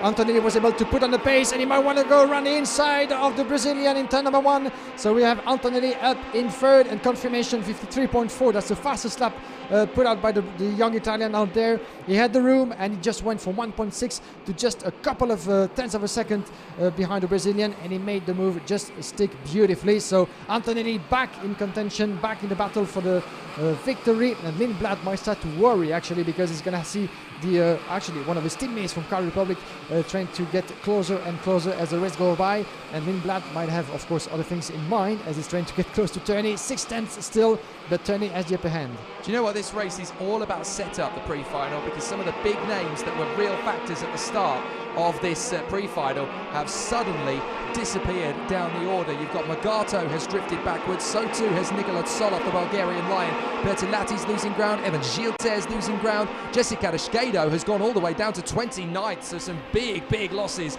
in the field. However, there are others who are absolutely monstering their way through the field. Kucharczyk is up 10 places, Eduardo Villa has come up 14, he is now in 11th position, and Brando Badua, goodness me, he's gone up 16 positions off the grid. He started 29th, and he's now in 13th. What a run from Brando Badua. Yes, indeed, and he has the setup, he has the pace as well. Brando is shown that, of course, in numerous international events, the son of Luca Badaway, of course, but this weekend so far hasn't been up to his expectations, but now he's pulling the recovery beautifully, and he might be actually starting the final within the top 10. We shall see about that, but watch out as well for the recoveries of others. Ariel Elkin, the young Israeli from VDK, putting up a 6th place recovery so far as he was starting from the far end of the grid, but still quite hard to find your way through into this very competitive field of drivers. But in the lead, still almost half of a second between Turney and Lindblad, with Antonelli on his tail, and on your screen is a 299 further back. This is Brando Badaway. We're just talking about it, with the titular colours on his suit and chassis, and pulling on a good pace indeed. Let's see if he's going to be able to get close to Tuka Taponen in 7. Yes, he does. I managed to find him yesterday after his shunt into the opponent's car that was stranded on the side of the circuit, and it was a rather uncomfortable incident for Brando Badua that ended his heat yesterday and put him so far down the order. But he's like, I'm okay, I'm fine, I know I've got speed, I can make this back, I can come back in the field. I didn't think he'd do it quite that quickly. 12th position already, and this is only the half distance lap. That is absolutely monstrous pace from Brando Badua. Watch out for him in the final, because he could get all the way to the podium with that kind of speed. Very exciting to observe. Turney, Lindblad, Antonelli, Camara trying not to lose ground to Coluccio. Here he is again, Luigi Coluccio. Every single heat, he's never out of the top 5. He always seems to find himself in that position to take advantage of other drivers. Mr. Venus, Antonelli on the inside of Lindblad, and I'm not sure Lindblad saw that one coming. Yeah, that was very tight indeed, and as Lindblad was trying to shut the door, it was too late, and Antonelli was there already into turn number 6. Oh, there's going to be a great battle for second place, but in the meantime, both have to think in terms of victory maybe and try to work together to try to catch up with Joe Turney, because Turney couldn't expect even more to try to pull away from the rest of the field. But Antonelli is up in second. Now what he has to do is really pull away and try to lose contact with Lindblad, but Lindblad is pretty much on equal pace. But let's see what's going to happen, because Camara and Coluccio actually are still very much threatening behind in 4th and 5th. Or we could actually end up with a 5-driver battle towards the end of this race. Yeah, the interesting dynamic there between Antonelli and Lindblad is that neither one of those drivers want to finish this race in second. They don't mind finishing it in 3rd. They'd love to finish it in 1st, but you don't want to be second. If you are second on that run to the first corner, we've seen it a few times this weekend, you're on the outside line, you get spat out onto the grass, and that's your race over. You've just got to fight for the midfield positions after that point. Brando Badua now up in 10th position, charging after Zhivnov and Babichkova. Look at how rapidly Badua's going through the field. He's tearing through it like scissors through wet newspaper. Absolutely charging. Here he goes again, yes, on the inside of Andrei Zhivnov. Brando Badua is stealing the headlines, now firmly into the top 10, and he's got plenty of time to go further up. Yeah, he finds the right key to his mechanic, and the pace is incredible indeed.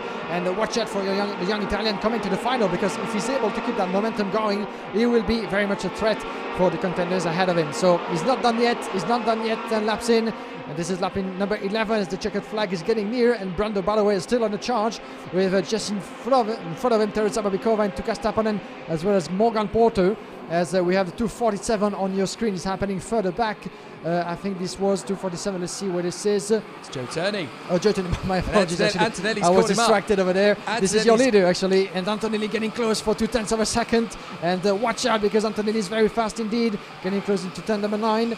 And Joe Turney is going to have to play defensive on this one, and Antonelli getting close, and actually he lost contact with Arvid Lindblad. Lindblad has other things in mind, other things to do right now, because Camara is getting very close. This is a turn 1 manoeuvre coming up. Antonelli's got great straight line speed. Turney knows he's there. Here comes Antonelli, and he's going to dive on the inside. That'll do nicely. Antonelli storms into the lead, and Turney's going to come straight back at him. Camara now getting very racy in behind Arvid Lindblad as well, as they duel over 3rd position. Turney might want to stay into this position and get back on terms. Camara gets Lindblad. Now that's crucial. Camara on Lindblad. That's going to put the Brit on the outside line. Camara will be on the inside line for the final on the 2nd row. Camara in 3rd position, very much with the wildcard crack at victory from there. That's a big overtake for Rafael Camara. If he's in front of Arvid Lindblad, Lindblad suddenly looks vulnerable going into the final. This is a great opportunity for Rafael Camara. Absolutely, and Joe Turney in the danger zone as well, because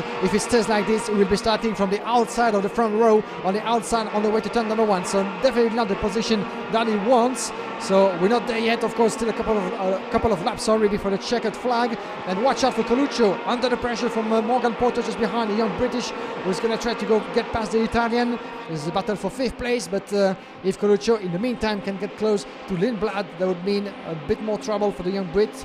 as it was one of the fastest and one of the best so far in the classification. But once again, the best of weekends can actually be turned upside down for just one race. And look out for Coluccio, because he's getting very, very close to Lindblad. He's going to have to go defensive and forget a bit about Camara. I was just going to point out on down the motorway straight, Brando Badua is up to 8th position. He's catching Tuka Tarpanen now. So he is genuinely on with a chance of a podium. At one point, it looked like the race weekend was over. Now he's going to look to start 8th position if he stays there, because Tarpanen is still very much in his sights. And Badua is setting fast lap after fast lap after fast lap. There's not a lot. Look in the background. There's Tarpanen. And look back. There's Badua. That's how quickly he is going through this field. It's astonishing from Brando Badua. Absolutely ripping apart the lap chart. And actually, by the way, the last lap was in 52.9 and 53.4 almost for Tuka Tarpanen. So there's your difference in terms of lap time. By the way, sliding through turn number 2. Beautiful driving indeed for the young Italian. And watch out for Coluccio, because Coluccio goes through. Coluccio goes through Arvid Lindblad in turn number 6. More trouble for Lindblad. And watch out, he's going to fight back just before the hairpin. Can he shut the door on the way to turn number 9? Warning flag for Andriansen, and Morgan Porter might try to do the same. Coluccio back where he was in 5th place. And it's going to be taken in sandwich with Porter on the charge as well. He found the pace, and there might be opportunity for Porter to go even one step. And there he goes round the inside, and Porter takes with him and goes round the inside as well. Porter's going to take them both, maybe. If Coluccio shut the doors on turn number 1, yes he does. And Porter ahead of Lindblad. Trouble for Arvid Lindblad. What a move from Luigi Coluccio. Last of the late breakers. Banzai's in on full lock. And he gets on the inside of Lindblad. That was hard but fair. Amazing from Coluccio. And Turney looks back to try and see who's going to be the next one to challenge him after Camara, because Antonelli is gone. He's dropped them. He's a second clear. And now Antonelli looks like he's going to be the pole sitter for the final. Absolutely amazing. Turney in second, Camara third, Coluccio now fourth in front of Morgan Porter and Arvid Lindblad. Tarpanen is now just 1.1 seconds, not even ahead of Brando Badua. And then you've got Babichko, then Zhivnov. Kucharczyk still very well in 11th ahead of Eduardo Villa. James Wharton is up to 13th now as well. Good comeback as well from the Australian. He's made up 13 places just like Villa. Then Morgato and Pedro Hiltbrand and Juho Valtonen. The Grid Kings are getting back up to contention again. Valtonen and Hiltbrand, watch out for them in the final. They're now in the thick of the midfield as into the pits comes one of the Pragas. That's Rafael Modenese. I'm afraid the Peruvian has just pulled off the circuit. Rafael Modenese out of the race. Turney in trouble! Turney in trouble down the back straight. He's lost ground out of the final corner, out of that final run of the sector. He clearly had a problem there. Has he fixed it already? Goodness me, that's thrown things wide open for second place. Kamara through. And Coluccio is just back on his tail as well. Can he actually try to go through the young British driver who's looking over his shoulder, shutting the door at turn number 10? I think he's too defensive. Too defensive on this one, and Coluccio might want to go around the outside and maybe have a better momentum in the last corner. In the meantime, victory for Kimi Antonelli. The final turn. Porter's gone off. Porter's gone off in the final corner. Turney's going to beat Kamara to the line. Turney hangs on to second, but Morgan Porter has spun off at the final corner. Now, I don't know whether there was any contact involved in that or not. It's very minimal, and we couldn't quite see it. But Morgan Porter, there he is, and he is absolutely livid. Well, he clearly feels there was contact involved, but Morgan Porter spins off in the final corner of the final lap. Drama at the end of the pre-final, and Morgan Porter was looking at a potential top 4 start there. So it's Antonelli who will get the pole for the final later from Joe Turney and Rafael Kamara. Oh, a problem in the end there as well. Was it Coluccio? No, that was his teammate. That was the 212 that went off in the final lap there. That was Graveland from earlier on. So thank goodness for that. I think that was the first lap incident. They just started the recovery job. Coluccio did fall in the end, down to 7th place. Brando Badua, look where he finished, 6th. That is astonishing. Incredible recovery indeed. And an unfortunate turn of event for Luigi Coluccio, who did such a great race as well, on his way potentially to a second row start. But Morgan Porter will be, of course, very much disappointed. He's gonna be starting from the back end of the grid coming to the final. But he has the pace, but still, there's gonna be so much more to do and for him to recover through this field. So quite a disappointment for him. him. Actually, we didn't see this happening as we were keeping our focus on the battle for second position. Joe Turney finishing second, so victory in the end for Andrea Kimi Antonelli. Joseph Turney second in front of Camara, Lindblad, Taponen, Badaway, Coluccio, Babikova, Zivnov, Kuchaci closing at the top 10. Eduardo Villa, fantastic recovery for 14 positions gain, as well as James Wharton up in 12 in front of Matheus Mogato, Gio Valtanen, Pedro Hilbrand and Nicolas Pirtilati down in 16. That is without a doubt the best comeback drive I have ever seen in a pre-final at OK Senior at that level. 29th on the grid is undoable as far as I've ever seen in the past. On previous evidence, it's almost impossible, especially somewhere like Genk, where it's so hard to work your way through the pack, where it's so technical, it's so physical. But he brought his way back from 29th on the grid to P6. That is incredible from Brando Badua. Easily the drive of the weekend for me, and we've still got the finals to come. We're going to get back into the action once again, ready for the start at 2:15 local time, where we will have a 15-minute build-up coming to the final, where our presentation will begin. It's going to be absolutely astonishing. The finals in junior and senior in the OK category are coming up in the first round of Champions of the Future 2021. You better get a decent seat, because you'll only need the edge of it.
laps' time, we will have a pretty good idea who the favourite is for victory in the first round of the European Championship 2 weeks' time as we get to the final of the first round of the 2021 Champions of the Future promoted by RGMMC Group here at Genk, the home of champions in the heart of Flemish Belgium. I'm Jake Sanson. Beside me is Guillaume Alvarez. We've been building up to this all weekend long. 18 laps of a brilliant racetrack, and it's all going to decide who's in best form for the European Championships 2 weeks from now.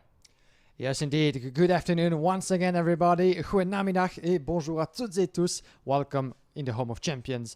And just a few moments before the first of two finals this afternoon, indeed. The junior final, 36 of the best drivers out there. We had a total of 74 drivers out there, and up to 160 who registered for this weekend. The opening round of Champions of the Future. Massive, massive representation with a lot of different nationalities, and the success of this opening round. The first of hopefully many more to come throughout the season, 2 weeks before the opening of the FIA Karting European Championship. So the best of young karters in the world make their way to Karting Genk this weekend, and hopefully for them we shall have an afternoon run in dry conditions, even though we had a bit of a scare with some rain and drops of rain appearing during the pre-finals, but there was nothing to worry about. This is still very much a dry race, and as you can see, the grid, at least the drivers that will form it, are starting to make their way onto the track, not in the car this time around, but with the mechanics walking in presentation. So we're gonna make you a rundown of the grid in just a few moments, but these are your finalists for the junior final. Wonderful to see them all in great form here at Karting Genk. These are the 36 drivers that remain of the 89 that started the weekend in the OK Junior category. And they have come from all over the world to be here. This is their preparation for 2 weeks' time when the European Championships begin. As they head to the grid, let's give you a reminder as to what happened in this morning's pre-final. Plenty of drama, plenty of action, and overtaking galore. We're racing into the pre-final we go, and Sonny Smith's got a great start. Keanu Blum trying to get into second position, and already there's a couple of drivers tussling in the middle of the corner. Are there going to be a few drivers getting spat out onto the grass? Looks like they just about got through. No, they haven't. There's a spin. It's one of the Tony karts. It's Gubenko. Gubenko's gone around in the mid-pack, and we got two karts spun off there on the far side. That's the 110 of Jan Pizarovsky and Nashotunyon. See back to who it is, but here comes Keanu Blum on the inside of Sonny Smith, and he gets through. Goodness me, that was a close call. Bloom is leading the way in front of Sonny Smith, but watch out, the three side by side on the way to turn number one. Harley Keeble, Dennison and Powell. Powell goes through around the inside up to third position. Beautifully made from the young Jamaican. And watch out because Dennison's going to try to fight back. Run the inside comes Harley Keeble as well. That's Freddie Slater as well, who went through and making up positions as we have the 53s. This is Harley Keeble battling down. So Deligny struggling for position. Here comes Keeble on the inside of Keanu Blum. Storms into the lead. Be happy about the way the things are going. And there goes Slater around the inside of turn number 10. Beautifully made from Slater in front of Alex Powell as he does 0.3 of a second. It's not very much, and there goes Slater for another move. He's at a fantastic pace, the young British from RFM. Oh, he just doesn't quite have the traction to hold the car together. Now he makes the dive on the inside for the left-hander. Yeah, beautiful recovery for McIntyre, and watch out for a move with one of the drivers with the Alonso kart colors. This is the number 20. This is Luca Fluccia trying to close the door to Dion Gouda as they make their way to turn number 1 and 2. Beautifully made for Fluccia. But let's watch out what's going to happen here in turn number 6, the number 18. This is happening further back as well. This is Maximilian Popov getting past Enzo Deligny. McLaren Corrard, TB Karting, and there he goes through Slater in turn number 1, up into second place. Beautifully made. Both managed to get going. Oh, that's it off for Oscar Wirtz of Douai de Decker, and he is now down at the tail end of the field. That is such a shame because he was one of the fast drivers in the field. There's the move. A brilliant overtake from Kutskov as he now catches up to and passes Sonny Smith. Battle coming to the turn number 9, the hairpin, and there he goes through. Alex Powell making a position up to third place in front of Keanu Blum. So far for Kai Sorensen as Slater came very close. And number 9, there he goes through. And it was clean and neat. He made that stick perfectly for Slater. Slater takes the checkered flag. He'll start pole position for the final in front of Harley Keeble. So very exciting times here at Karting Genk as the drivers are now preparing for the final. That's how they got into the positions they are in, although one or two of you may have noticed that on the front row of the grid, it is Freddie Slater beside Alex Powell on the starting grid rather than Harley Keeble, and that is because post-race a front fairing penalty was handed to Harley Keeble. He'll still start in 5th position on the grid, so he still has every chance of fighting his way to victory. Yes, indeed, a change after the pre-final, and as a result, a bit of a mix-up in the upper part of the grid, but the Harley Keeble has more than pace, of course, plenty of pace and skills to make up for the ground lost in that particular case. So here we go. We're going to go around the starting grid in just a moment with the top 36 drivers. This is the top of the top in the junior class. Of course, we're waiting. We're just 10 minutes away before the green light, 2 laps in, and then a total of 18 laps for fighting at the front. So who's who on the starting grid? Let's talk you through them one by one. Freddie Slater for Ricky Flynn Motorsport, the reigning world champion, starts from pole position on the inside line. Alongside him on the front row of the grid for Kart Republic, it is the Jamaican sensation, Alex Powell, lining up on the front row beside him. The original pole sitter, Keanu Blum in the 49, lines up 3rd position on the grid for the TB Racing team. And then Kirill Kutskov, the Russian, lines up 4th position. Number 53 is Harley Keeble for Tony Kart Racing. He is there in 5th place alongside Sonny Smith in the 35 for Forza Racing. Max Popov in the Ward Racing Machine number 18 lines up 7th on the grid. Beside him is the KSM official driver Julius Dinesen of Denmark. Then it is the 83, Dion Gouda from Singapore for Ricky Flynn Motorsport beside the Spanish charge, Sardinetta as they call him, Lucas Flusha for the DPK Racing team. Then it is Guillaume Bouzard of Paralin Motorsport, his teammate Rashid Al-Daheri, the Frenchman and the Emirati, together on the 6th row of the starting grid. 13th, it is the Frenchman Enzo Deligny of the Paralin team. He'll be there in 13th. Alongside him on the grid, it is the Russian star Alexander Gubenko of the Tony Kart Factory team, who lines up 14th on the starting grid.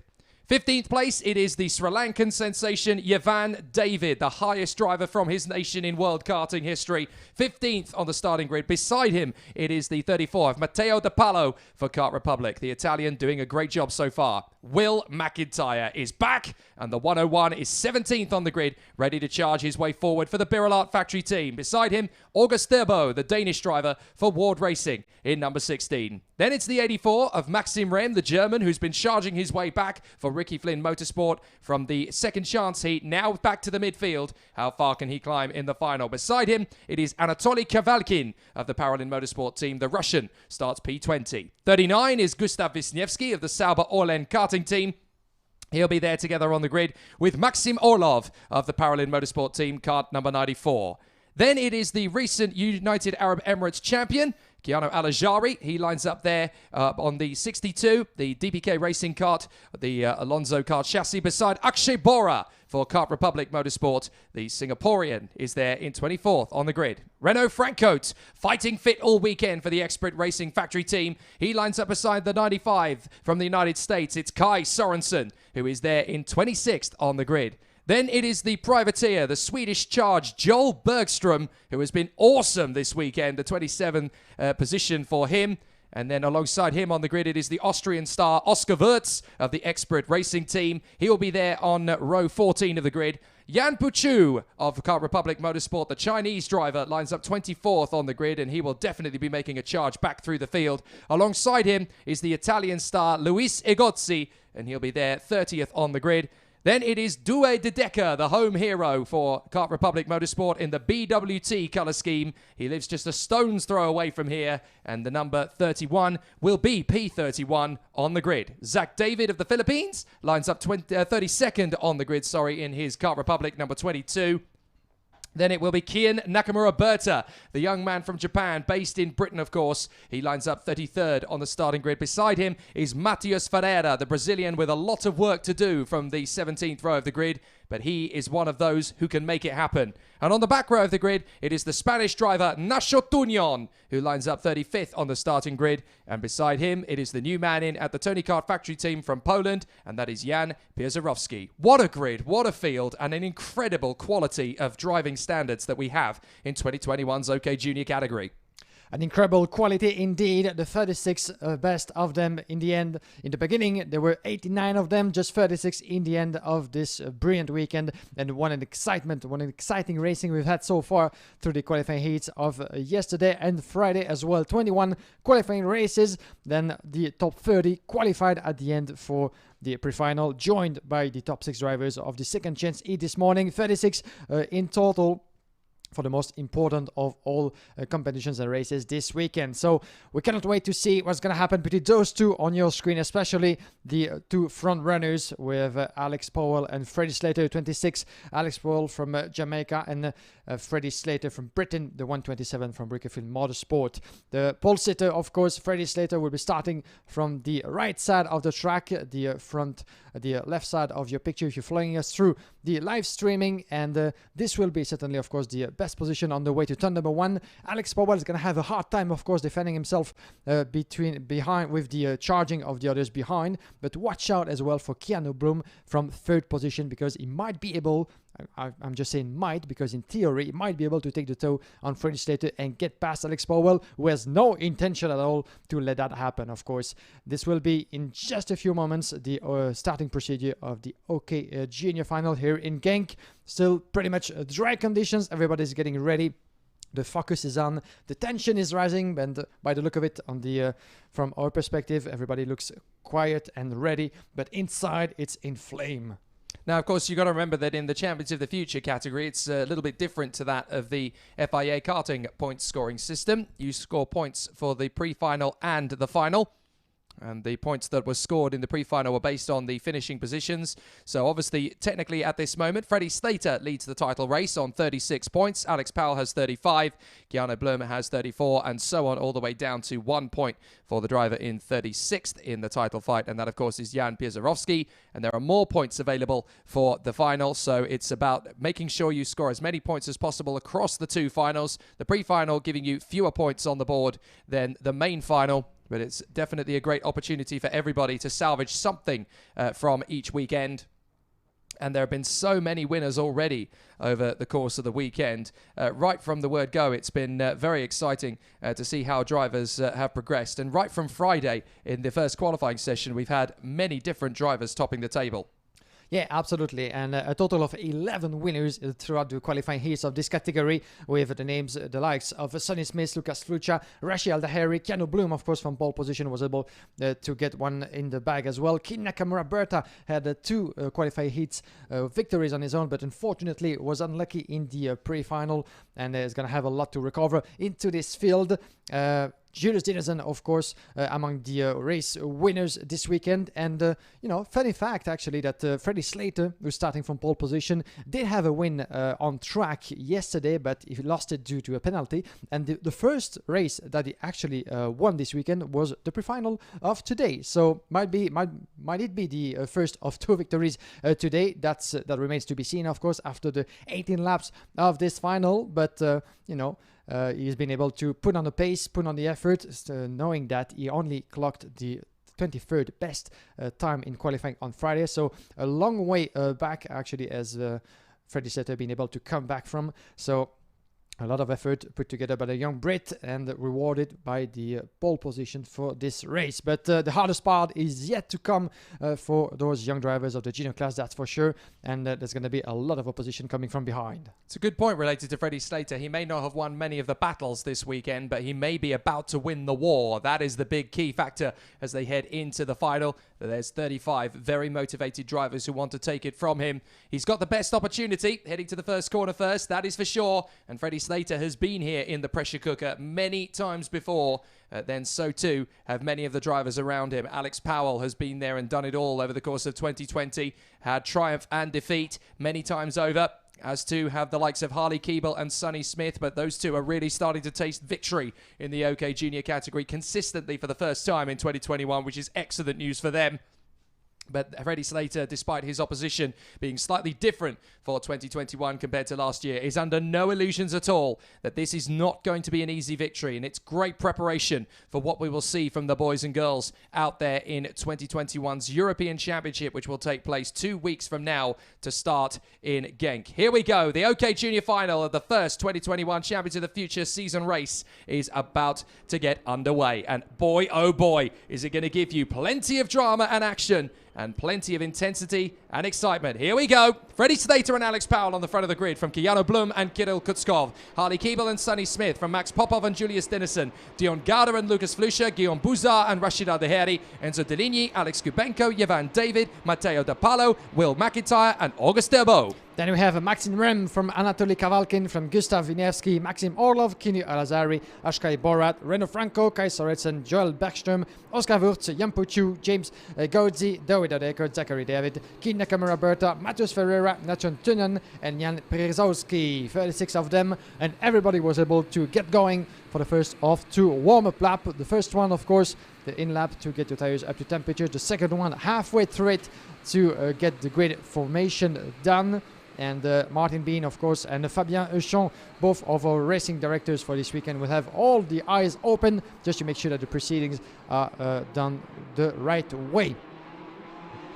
So the drivers will obviously be warming up the tyres and brakes to get them to optimum temperature. And this is always a very critical part of the race. If you don't get this bit right, the first couple of laps are definitely going to see you going backwards down the field. They are allowed to weave from side to side, as you can see, but they must do so in a manner which is not aggressive and not detrimental to the other competitors around them.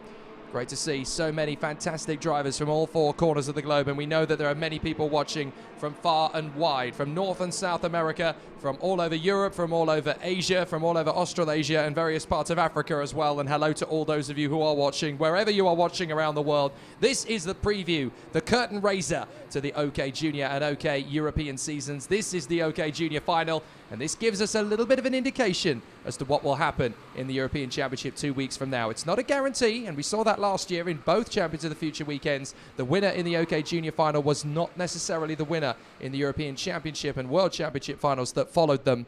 But it's definitely an interesting factor as the competitors are looking forward to seeing what will happen next. Now, what is going to happen off the start? Freddie Slater and Alex Powell are obviously going to be trading blows as they get down to the first corner.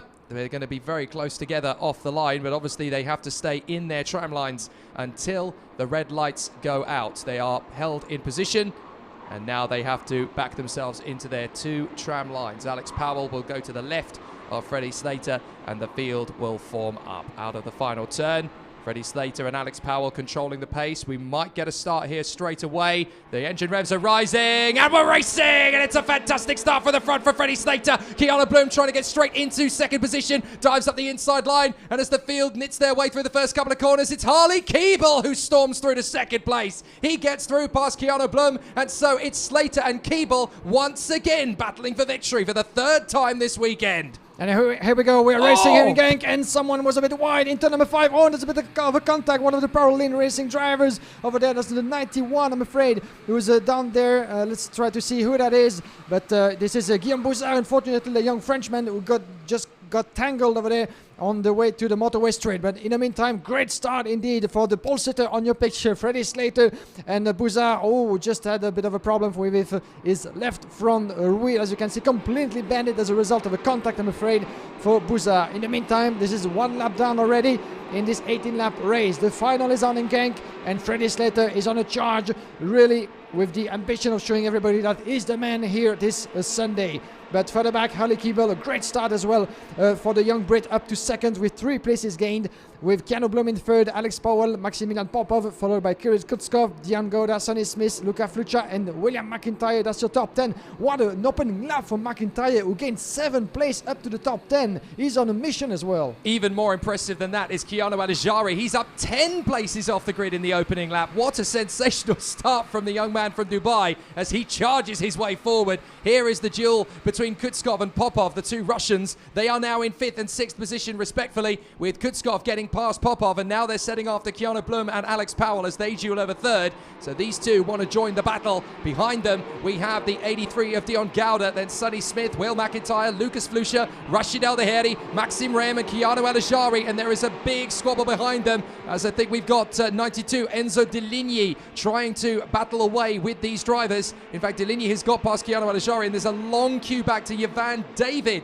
who has now worked his way up into 15th position. So the top 14 karts have essentially got well clear of the rest of the field now. So there is going to be a little bit of time for them to make up. But it's Slater, Keeble, Blum, Powell, Kutskov, Popov, Smith, and then Gouda, McIntyre and Flusha. Brilliant racing still to come, and there are 16 laps on the clock. And on your screen is Maximilian Popov trying to, of course, put the pressure on just in front of him, with Kirill Kutskov just in front, being chased off by Sonny Smith, and we might see a move coming up. Yeah, he goes through in turn number 10. Beautifully made by Maximilian Popov, the world racing driver, up a position in front of Kutskov within the top 5. I was going to say that this race is very, very long indeed, the longest for all those drivers in the weekend, and Sonny Smith might line himself up for a move coming to turn number 1. Watch out for the number 35, just behind Kutskov is shutting the doors, but Sonny Smith has enough space to go through, and he takes 2 position in front of Popov. Beautifully made from Sonny Smith, clipping the curb, and he makes it. Incredible move from the young driver Sonny Smith, up 2 positions in the ranking. That is one of the moves of the weekend for Sonny Smith, 2 for 1. Absolutely amazing into turn 1, and that's going to make him feel $1 million up into 5th position. Now a late lunge from Kutskov on McIntyre. That was as late as it could possibly be without causing an incident between the two of them. Now Lucas Flusha stepping up the attack on Dion Gouda, and Sardinetta makes his move alongside Gouda, but Gouda holds it round the outside, and now here comes Rashid Al-Daheri on the inside line. He picks up the place, and there's contact with 2 karts there into the barriers. Now that is the 74 that's gone in. It's Matteo De Palo, sorry, the 34 in with August Turbo, and now we've got Rashid Al-Daheri, Flusha, and the 92 Enzo Deligny all getting past Dion Gouda there, and that's a big lunge from McIntyre as he storms in on the inside of Kirill Kutskov. And we've got yellow flags up at turn 6, of course, for that incident between Matteo De Palo and August Turbo. Both drivers out of the race, unfortunately, the Italian and the Dane. And the lovely sweeping move there on the inside again, this time from Enzo Deligny, as he now gets in behind his teammate Rashid Al-Daheri. And Keanu Alajari moves up to 12th place as he takes on Dion Gouda. And by the look of it, I think the incident between with Matteo De Palo over there was Airbot was quite a big incident as well, a big contact at least, because Matteo De Palo seemed to have suffered a contact on his hand, but he's being taken care of by the medical team. So good news, both on their feet, but quite a big hit over there at turn number 6. But in the meantime, 5 laps completed by this young man on your screen, Freddie Slater, being chased by Harley Keeble, the 2 Brits, 1 and 2, split by less than a half of a second, with Sonny Smith the fastest on track, with Keanu Blum with those beautiful papaya colors up in the 3rd position, Alex Powell just behind for less than 3/10 of a second, the young Jamaican driver. So there's a battle for 1st, there's a battle for 3rd position. Julius Dinesen on your screen, the fastest on track, and there's a bit of work for Blum on the TB chassis. The TB racing team, of course, using Car Republic chassis. And then we have Sonny Smith, one of the fastest, in front of Maximilian Popov in 6, McIntyre in 7, in front of Kutskov. Then the rest of the ranking, Al-Daheri and Deligny the top 10.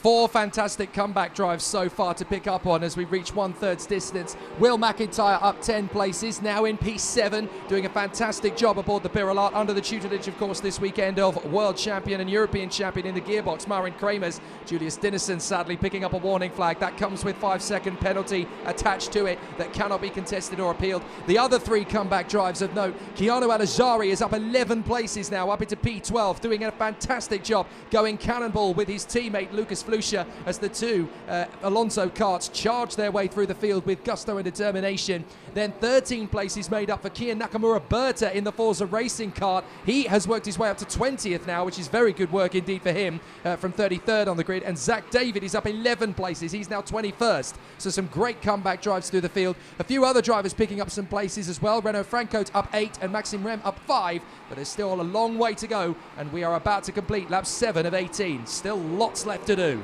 Yeah, absolutely, and you can see the different rhythm from some of the drivers with new tires on, and as we at feet actually coming to the pre-final. Brando Balloway wasn't able actually to keep up on the pace, so we'll come back to that. But William McIntyre making a position up in 5th place, getting past Maximilian Popov, the World Racing driver. Enzo Dellini, your fastest on track from power lane, 54.7.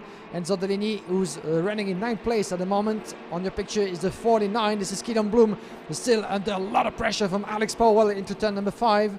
But at the moment, Alex Powell hasn't been able quite yet to make his move, but it's coming. It's certainly coming very, very fast as Powell is on a charge. Let's have a look at the respective lap times. 55.1 for both of those drivers on a very equal rhythm at the moment, as they keep observing each other at such a early point of the race. Let's not forget that we still have indeed a long way to go before the checkered flag, and there comes a time for good things, of course, but at some point time will be running out to make any move work.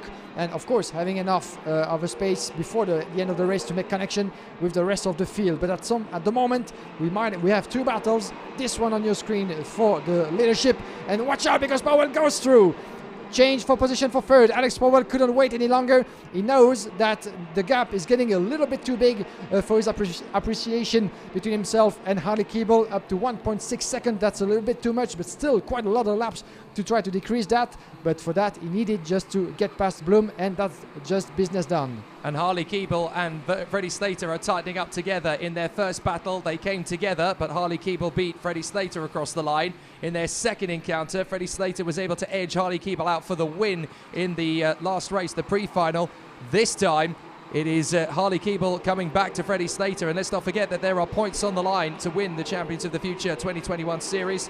There are 57 points available for the win in this particular final. So obviously Freddie Slater wants to leave here with the maximum 93 points, but if Alex Powell and Harley Keeble get closer to him, they've got a chance to decimate some of those points, as Keanu Bloom is under massive pressure now from Sonny Smith. Julius Dinnerson with clear track in front of him sets the fastest lap of the race, and Matthias Ferreira immediately takes it from him. We've got contact. That's Jan Puchu. Jan Puchu, the 24, has gone off on the run to the final corner, and he has come unstuck with somebody, so Jan Puchu is out of the race there. Now, whether that was a spin or whether someone forced him off the road is unclear at this stage, but Jan Puchu is definitely out of the race as we go past half distance in this one, and Keanu Bloom has now been passed and pulled away from by Sonny Smith, who is still very much in contention for the podium now. Sonny Smith going after Alex Powell.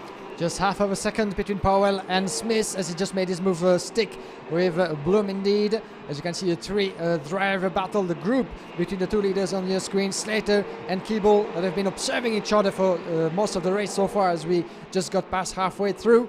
But now the effort is being put by those 2 drivers, with Slater not watching over his shoulder. He needs to keep the focus on the line, and there will be a time to worry about, of course, Keeble at some point in the race, but Keeble needs to keep on going, keep on kicking the throttle, because otherwise Slater might actually pull away before the end of this final. But those 2 still quite close, less than half of a second.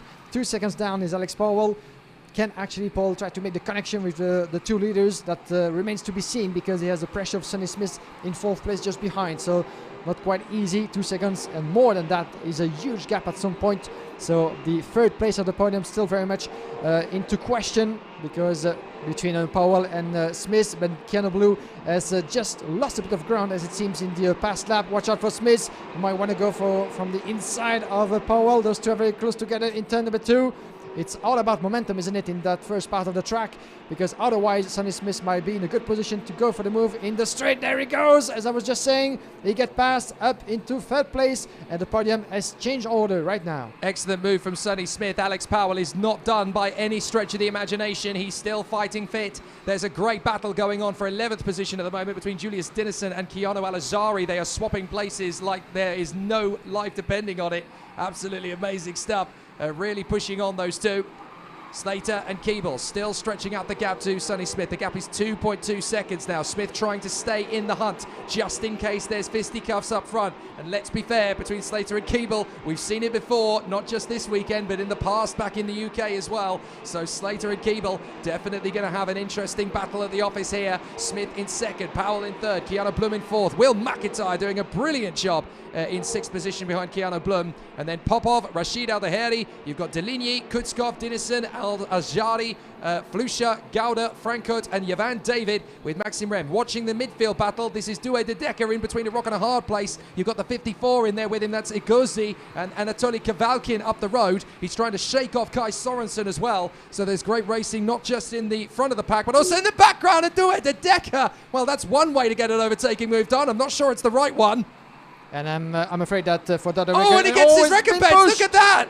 Oh, that was nasty, wasn't it? And watch out, because Due de Decker is in a big trouble over there, and he's going to lose a pile of positions in the process as well, as Due de Decker wasn't so happy so far about how his race was going.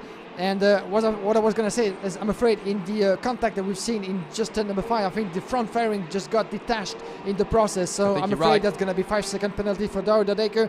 And hard to say, of course, in this point, if it was a brake test from another rival just in front of him. But as a result, quite a lot of trouble for one of the local boys here in Genk.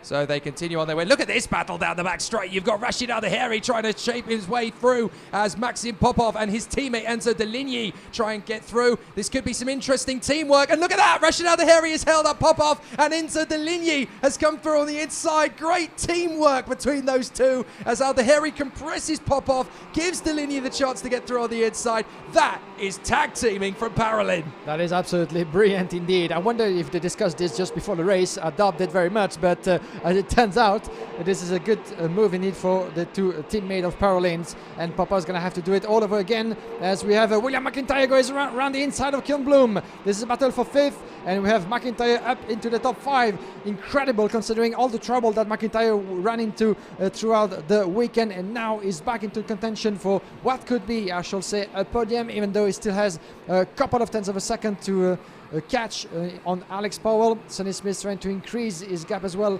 on Powell at the moment. 1 second, 1 full second between Smith and Powell. So it might be a long way to go, unfortunately, for McIntyre to achieve his dreams of the podium. It's still very, very good recovery for William McIntyre. 12 positions gained since the start of this race for the Birelart racing driver.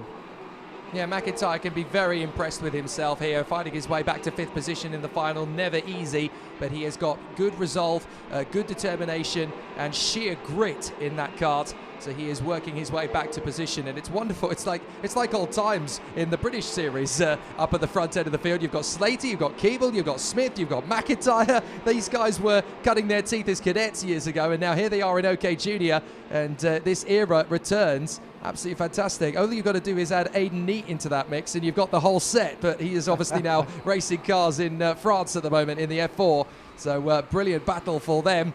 And now we've got Slater and Keeble only 4/10 of a second apart, but 2.5 laps to go. Keeble is running out of time to deal with Freddie Slater, and I just feel that Slater's got the pace in that kart. You know, they've set it up perfectly, and this is exactly the way they wanted to go about it. He's not able to get close enough, Harley Keeble, to really challenge Slater. So fascinating stuff as Keeble does his best. He's throwing everything bar the kitchen sink at Freddie Slater to try and get in his head, but this is an absolute masterclass drive from the world champion. And let's watch out of what's going to happen in the last stages of this race, as we are less than 2 laps to go before the checkered flag. If you were not with us yesterday, we had a bit of a tussle between Slater and Keeble in the opening heat, actually, and it ended up with the two being off the track and losing what could have been a 1 and 2 in the heat. So there was a lot of defensive driving, of course. At the time was Keeble in front of Slater, and none of them actually ended up with the results they had foreseen in their mind. So shall we have episode 2 this time around? Hopefully not for any of those two drivers, considering the effort and the performance they put up this weekend. So they're still split by just 3/10 of a second, and the time is running out, as you said, for Keeble to try to make the move. But so far, Slater has been able to hold the position quite brilliantly. Well, the way this is currently going, Slater is not even going to need to defend from Harley Keeble going into the last lap. The gap between them is 3/10 of a second. He can just take his racing line here. Keeble is trying his best to get close, but every time he launches in, he loses traction. Last lap, and so it's all about whether Freddie Slater can just keep the pressure up on this final lap. He doesn't need to defend. He's got enough of a gap between himself and Keeble that he can just keep his racing line. He looks back, and he knows he's got the distance. Look, he doesn't change a thing. He doesn't need to. Keeble is throwing everything at him, but every time he does, he just slides a little bit too much, so Keeble can't quite get close enough to Freddie Slater. This is great work from Freddie. He doesn't need to crack under the pressure. He doesn't need to change a thing. And he looks back, look, he knows he's still there, doesn't have to change his line. This is excellent from Freddie Slater. He's masterminded this absolutely to perfection, micromanaged every apex, every sector, and he is going to do it in fine style. Brilliant from Freddie Slater. He leads every inch of the final and takes the victory. Freddie Slater dominates the OK Junior final in front of Harley Keeble and Sonny Smith. It's an all-British podium, but Freddie Slater, the world champion, is back at the front, and that is Akshay Bora.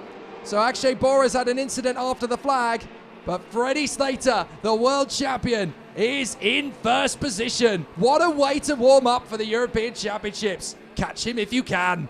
Catch him if you can, indeed. And I think that Akshay Bora had a trouble just before crossing the finish line, I'm afraid, in the last lap. It's yet to be confirmed, but victory in the end for this young man on your screen. Freddie Slater from Rickyfield Motorsport, the reigning world junior champion. And we're just going to have those youngsters on the podium in just a few moments as Jake Sanson is running down our main building on the podium in just a few moments for the ceremony. Beautiful performance from Freddie Slater. It looked pretty much too easy by the look of it for Freddie Slater. Of course, in theory, it wasn't easy at all, certainly, to keep Harley Keeble at bay for most of the race. The 18-lap final just concluded on a brilliant performance. Slater, as you have a classification appearing, Slater in front of Keeble. Third place for Sonny Smith. This is a full British top three in this junior class final. Then we have Alex Paul, the young Jamaican sensation, missing the podium for just a second behind Sonny Smith. And we have William McIntyre, one of the recovers of this final. 12 positions gained in the end, in front of Keanu Bloom. Then we have Rashid Al-Daheri, Enzo Delini, Maximilian Popov and Kirill Kutskov rounding up the top 10. Kini Al-Azari, great performance as well for him, up to 12 positions gained in front of Julius Dinesen, Dion Goda, Reno Frankot, Yevan David, Kin Nakamura Berta, pulling up the recovery of the race. 17 positions gained throughout the race and throughout the course of just 18 laps. So that's one overtaking per lap on average. Brilliant performance from Kin Nakamura Berta, and God knows what he could have been achieving, what he could have achieved without a retirement in the pre-final. In the rest of the classification, in 17th position is Maxim Rem in front of Zachary David, Matthias Ferreira as well. A great recovery from both of those drivers. 14 and 15 places gained in the end in front of Lucas Fulcha. Unfortunately, the young Spaniard dropped the order in the top 20th place for him in front of Alexander Kubenko, Gustav Wisniewski, Maxim Orlov, Anatoly Kavalkin, Kai Sorensen, who got a penalty, unfortunately a warning flag that will be worth a 5-second penalty in the end of the race. He just finished in front of James Segozzi, Darwin Dodecker, Oscar Wurz, Joel Bergström, Nacho Tunan and Jan Perzowski. 31 drivers made it to the end of this final. Among those who weren't so lucky, we have Auguste Terbo, Mattia De Paulo, Jan Puchu, Akshay Bora, who unfortunately had to retire in the last lap of this final in turn number 6, waiting to be recovered to the Parc Fermé. And we had also the retirement of Guillaume Bouzard, unfortunately for him, the young Paralympian driver, who was unable to compete as he had to retire quite early into this final. So that's the first of 2 final races this afternoon, and what a great achievement that was from the young British drivers. Slater, Keeble, Sonny Smith, that should be your podium coming up in just a few moments with Jake Sanson that will be joining us down the main building of Genk. But what a performance that was. Coming up as well in just a few moments after this, we'll have, of course, the senior class coming up.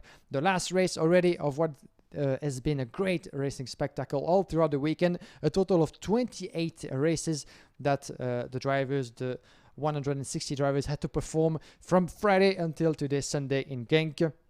One more to go, 20 laps of the OK class, as we will have on the starting grid of the OK category. Of course, there will be Joseph Turney and Andrea Kimi Antonelli starting alongside each other. We'll get back to that in just a minute, as we are waiting for the presentation of the podium ceremony.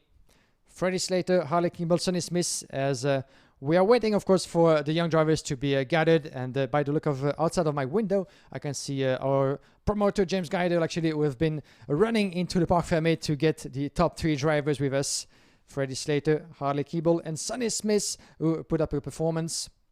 It was a fantastic race in the end, but Freddie Slater was able to put himself up the ranking, conserve his position, hold to his position after the start, and from then on, it was all the way to the checkered flag, but still with the intense pressure behind him of Harley Keeble. But Keeble, actually, despite all of his efforts, couldn't find the open door, couldn't find that tiny gap that would have allowed him to make his way through, but still a great performance, as well as for Sonny Smith, who ended up actually on top of the rankings at the end of the qualifying heats of this class. Sonny Smith 7 points on Saturday in the end of the day, with 2 wins in the bag in front of Julius Dennison and Keanu Bloom. Of course, that order on Saturday just got turned up its head at the end of this final, but still a great weekend overall for Alex Powell as well as for Sonny Smith.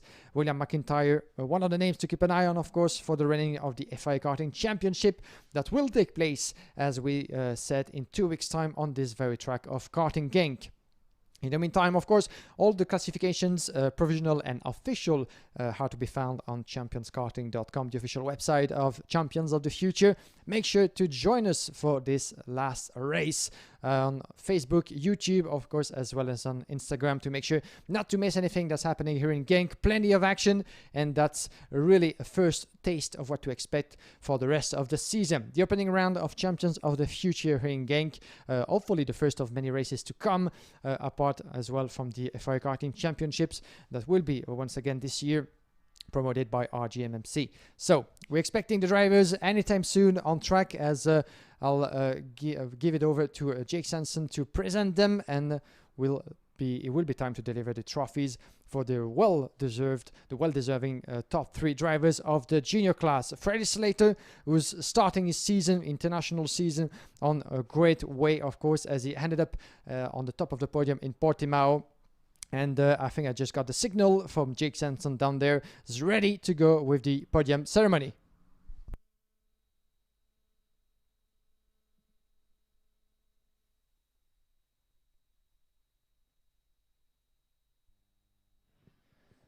So our podium ceremony here for the Champions of the Future, the final of the OK Junior here at Karting Genk, the home of champions. In 3rd position for the United Kingdom, Sonny Smith. And in 2nd position, also for the United Kingdom, Harley Keeble. And your race winner here at Genk in Champions of the Future, also for the United Kingdom, Freddie Slater. And a congratulations as well to the winning team manager for Ricky Flynn Motorsport. Please welcome Ricky Flynn.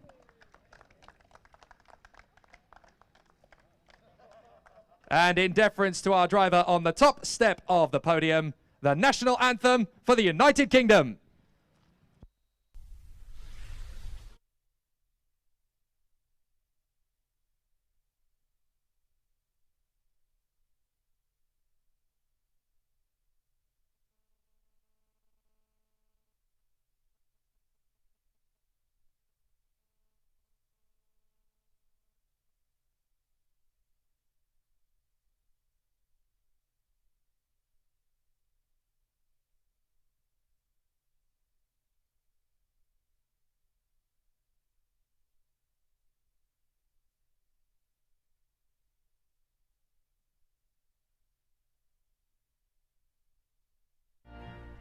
Congratulations to our drivers. They will receive their trophies now aloft. In 3rd position for the United Kingdom, Sonny Smith.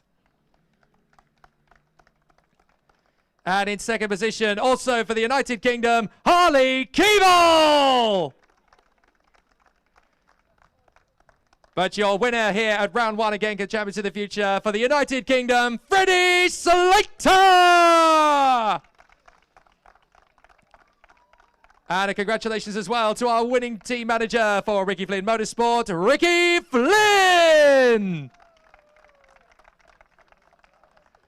So we invite our drivers to pose for the photographers here. What a fantastic start to the season. 2 weeks from now, the drivers will return for the European Championships. Ladies and gentlemen, Sonny Smith, Harley Keeble, and your OK Junior race winner, Freddie Slater!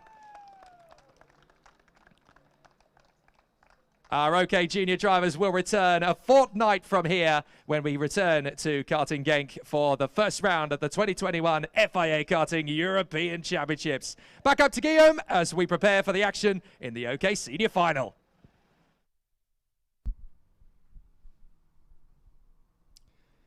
Thank you, Jake. And once again, congratulations to our top 3 winners of the junior class, of course.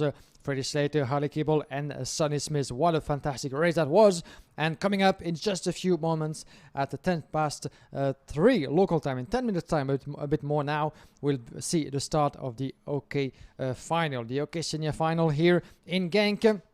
As I'm waiting for the return of my colleague Jake Sanson, as we're waiting as well for the drivers to make their way onto the track, will be time to give you a proper rundown of the starting grid of this OK Senior Final. Just for you to know now, Giacomi Antonelli, winner of the pre-final this morning, will start from pole position with Joseph Turney by his side, the Tony Car driver against the Car Republic driver.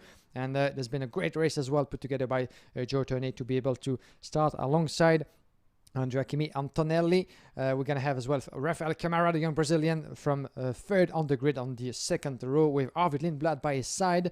It was an eventful pre-final of the OK class as we had a bit of a tussle coming to the last corner of the last lap, and the victim of it, unfortunately, was Morgan Porter, the young British driver who put up a sensational performance throughout the pre-final as well. Was on his way to a potential top 5 finish before being going off the track, and he's going to have to start all the way down the starting grid. The drivers make their way onto the circuit. Jake Sanson, you're back by my side. Great podium ceremony once again, the first of 2. What a race that was. A top 3 from Britain in the end of this junior category. This time around, we have a couple of other nationalities involved in the tussle. We have Camara from Brazil, Antonelli from Italy, some Brits in the mix as well. Harvey Lindblad being, of course, the one that we've talked about the most, certainly during the weekend. Joe Turney as well in the mix. So more than one contender that can go for the win. Yeah, very rare to have 3 drivers from the same nation on the podium in OK. So very exciting stuff for the British karting fans for OK Junior. They really got served up a treat in the juniors, but as you said, it is going to be very, very tight indeed in OK Senior. So many drivers in for the win. There's at least 12 of them who could take the victory from the front end of this field. Let's remind you all how they got into these positions after a stunning OK Senior pre-final and who is likely to take on the battle.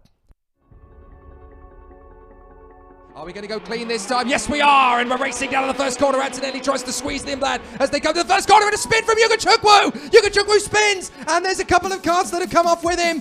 That is one of the SPTs. I think it's Valtonen, but Yuga Chukwu is out. Yuga Chukwu is out on the first corner, and there's contact further back. 4 or 5 carts going off the road in the second corner. Yuga Chukwu absolutely distraught, but there's more carnage and more carts that have come off together. Still onto the track, Severukin is out. Look at the damage indeed, and I think then Juho Valtanen was the driver of Matthias Morgado. There goes Turney on the inside of Lindblad. Camara can go all the way into turn number 1. Yes, he goes through between the Brazilian and the curb, and then this is made as well, and go and put the pace to go the distance, and there goes in Lindblad. Arvid Lindblad saw the time running, and he goes into P2.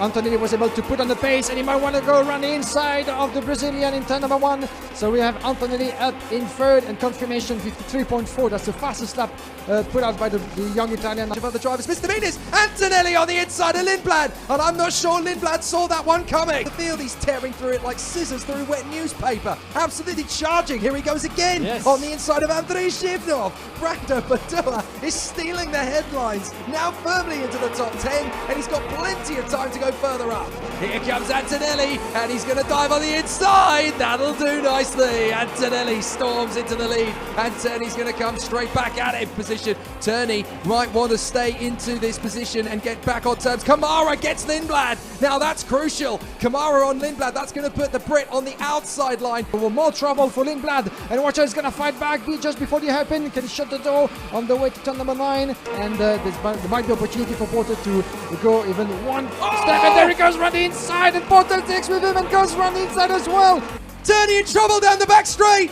He's lost ground out of the final corner. And maybe have a better momentum in the last corner. In the meantime, victory for Antonelli. The final turn. Porter's gone off. Porter's gone off in the final corner. Turney's going to beat Morgan Porter. There he is, and he is absolutely livid. Well, he clearly feels there was contact involved, but Morgan Porter spins off in the final corner.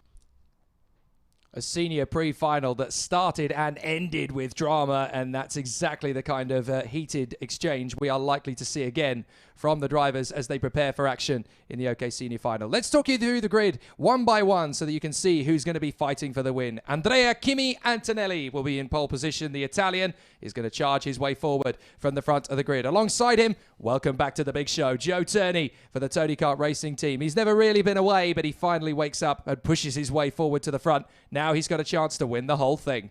Rafael Camara of Brazil lines up third position on the starting grid for the Kart Republic Motorsport team. His teammate and British Red Bull young gun, Arvid Lindblad, lines up P4 on the starting grid on the outside of row 2. Row 3 is Tuukka Tarpanen, the Finnish driver, the Tony Kart factory ace from Finland. He will be there on the inside line. On the outside line, what a star. Brando Badua, the Italian who charged from 29th on the grid to 6th for this final. Anything can happen from here on the outside of row 3.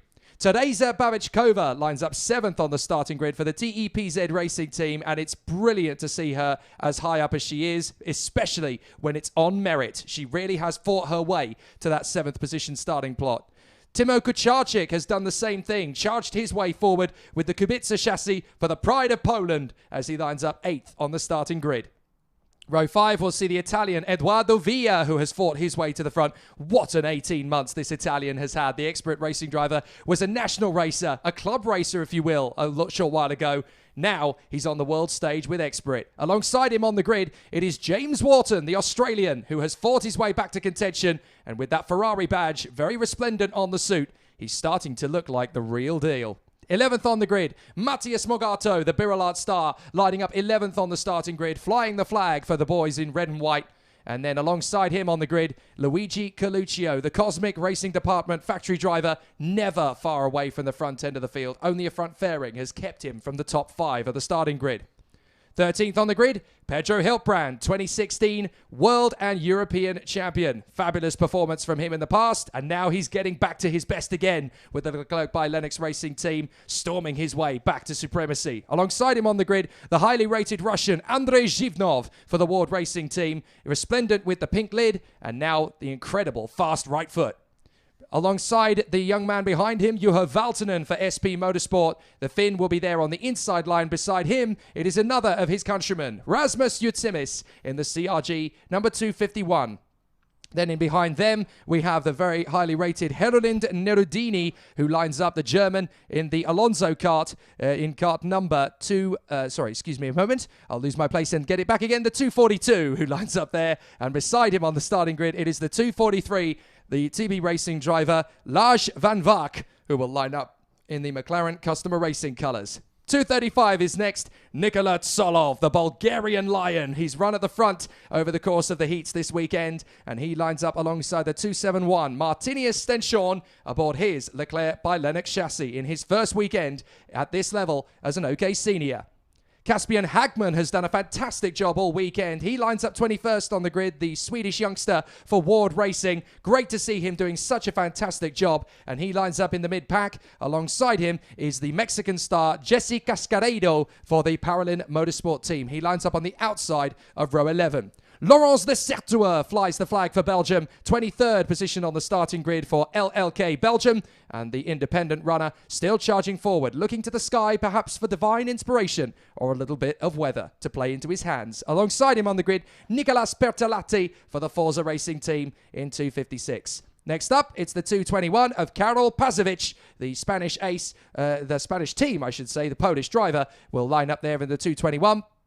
And beside him on the grid will be Evan Gilter for the VDK Racing team. In the next row, we will see Norton Andreasen, the Swedish driver, fight his way up the order alongside Ariel Elkin, the Israeli superstar for VDK Racing.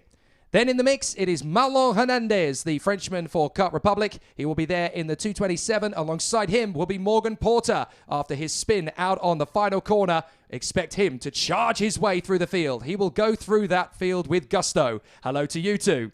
Next up in the 237, it is the Peruvian Rafael Modenese. The Praga driver will be there on the inside line of row 16. Artem Sevryukin will be beside him in the Ward racing machine. Then it is the American driver Yugo Yugochukwu, reigning European junior champion. A spin on the first corner of the first lap of pre-final means he is now down in 33rd, along with Spanish talent Bruno Del Pino, who has nothing to lose from the back of the grid and everything to gain. Beside them, on the final row of the grid, we have Igor Chipil, the Birilat factory driver, lining up on the back row. And then it is Sebastian Gravlund, who lines up 36th. And would you believe it? The heavens have opened. I can't believe it. Just in time for the final, the heavens have opened. That is absolutely astonishing. Now, whether this is going to be a quick shower or not, we don't know. But certainly it is heavy enough to start people wondering, are we going to get a delay here? Because if it is any heavier than this for any length of time, then we are suddenly going to need a switch to wet tyres. This is a waiting game now for the next 180 seconds or so. Yeah, incredible indeed, with the rain coming up here just before the start of this OK final. I was wondering about the weather, because I no longer recognize Belgium as I know it, actually. But we had a bit of fear with rain earlier, but it comes really, really strong right now. But for how long, that's the question, even though we have some clouds above our heads. That might be only just for a few moments, hopefully. Otherwise, we might actually need to get other compounds down. We're not there yet, and the drivers are still waiting for the officials' decisions if we get going or not. But 36 drivers on the grid, what a fantastic field. And you might have noticed, of course, we have a few big names on the back end of the grid as a result of some trouble into the pre-final that we had earlier, as Igor Chepil, Bruno Del Pino, Igor Gochuku, Artem Sevryukin, Morgan Porter, after his incident in the last corner of the pre-final at the last lap, just a few meters from checkered flag. Those names actually might be able to get through the field if the conditions allow it, of course, but they have the pace. They showed it all throughout the weekend. A bit of bad luck into the pre-final, but that's gonna give us some great racing and some great recovery to expect. Rain seems to be easing already, so maybe it is just a passing shower. That's good to see. But as we said, for those 2 or 3 minutes, you just need to wait and figure out what the rain is doing. There are still a couple of spots of rain coming down, but it's nowhere near as intense as it was 3 minutes ago. And this is the difficulty with karting. You've just got to wait it out and see if there's going to be a dramatic change in the weather, because the length of the shower is very dependent on what tyre choice you go on, of course, in all forms of motorsport, but particularly in karting. If it doesn't rain enough to change the amount of water that flies off the back of the tyre, then essentially you go for slicks and you just drive it out. Essentially, you just put rubber down, you get heat into the tyres, and you drive through the couple of damp, greasy laps.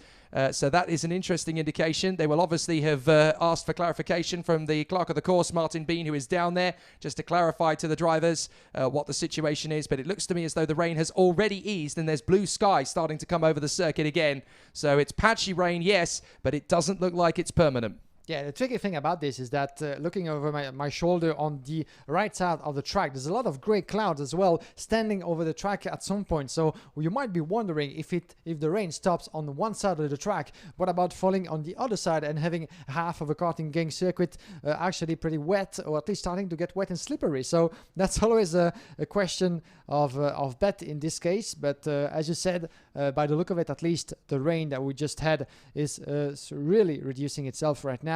So we should be good to go in just a few moments, waiting for the confirmation, of course, of the race director and about the continuation of the proceedings. But one thing is for sure, the battle is going to be absolutely immense, especially with the expected contenders in this class on top of the ranking, with Antonelli Turney on your front row, Camara and Lindblad just after Taponen, Badoer as well, and the rest of the classification. It will be interesting to see what Brando Badoer will be able to do in this race, because if you were not with us for the pre-final, he put on new tires just to make sure to make his way through the field after some difficult qualifying heats, and he recovered an astonishing 23 places in the course of this race. And but it's left to be seen whether or not he has actually some tires left to be able to keep that momentum going, which is not a guarantee after such a strong race. And we know how fast that can go with those tires. If you give everything in the course of one race, the next one might be a bit more difficult for you.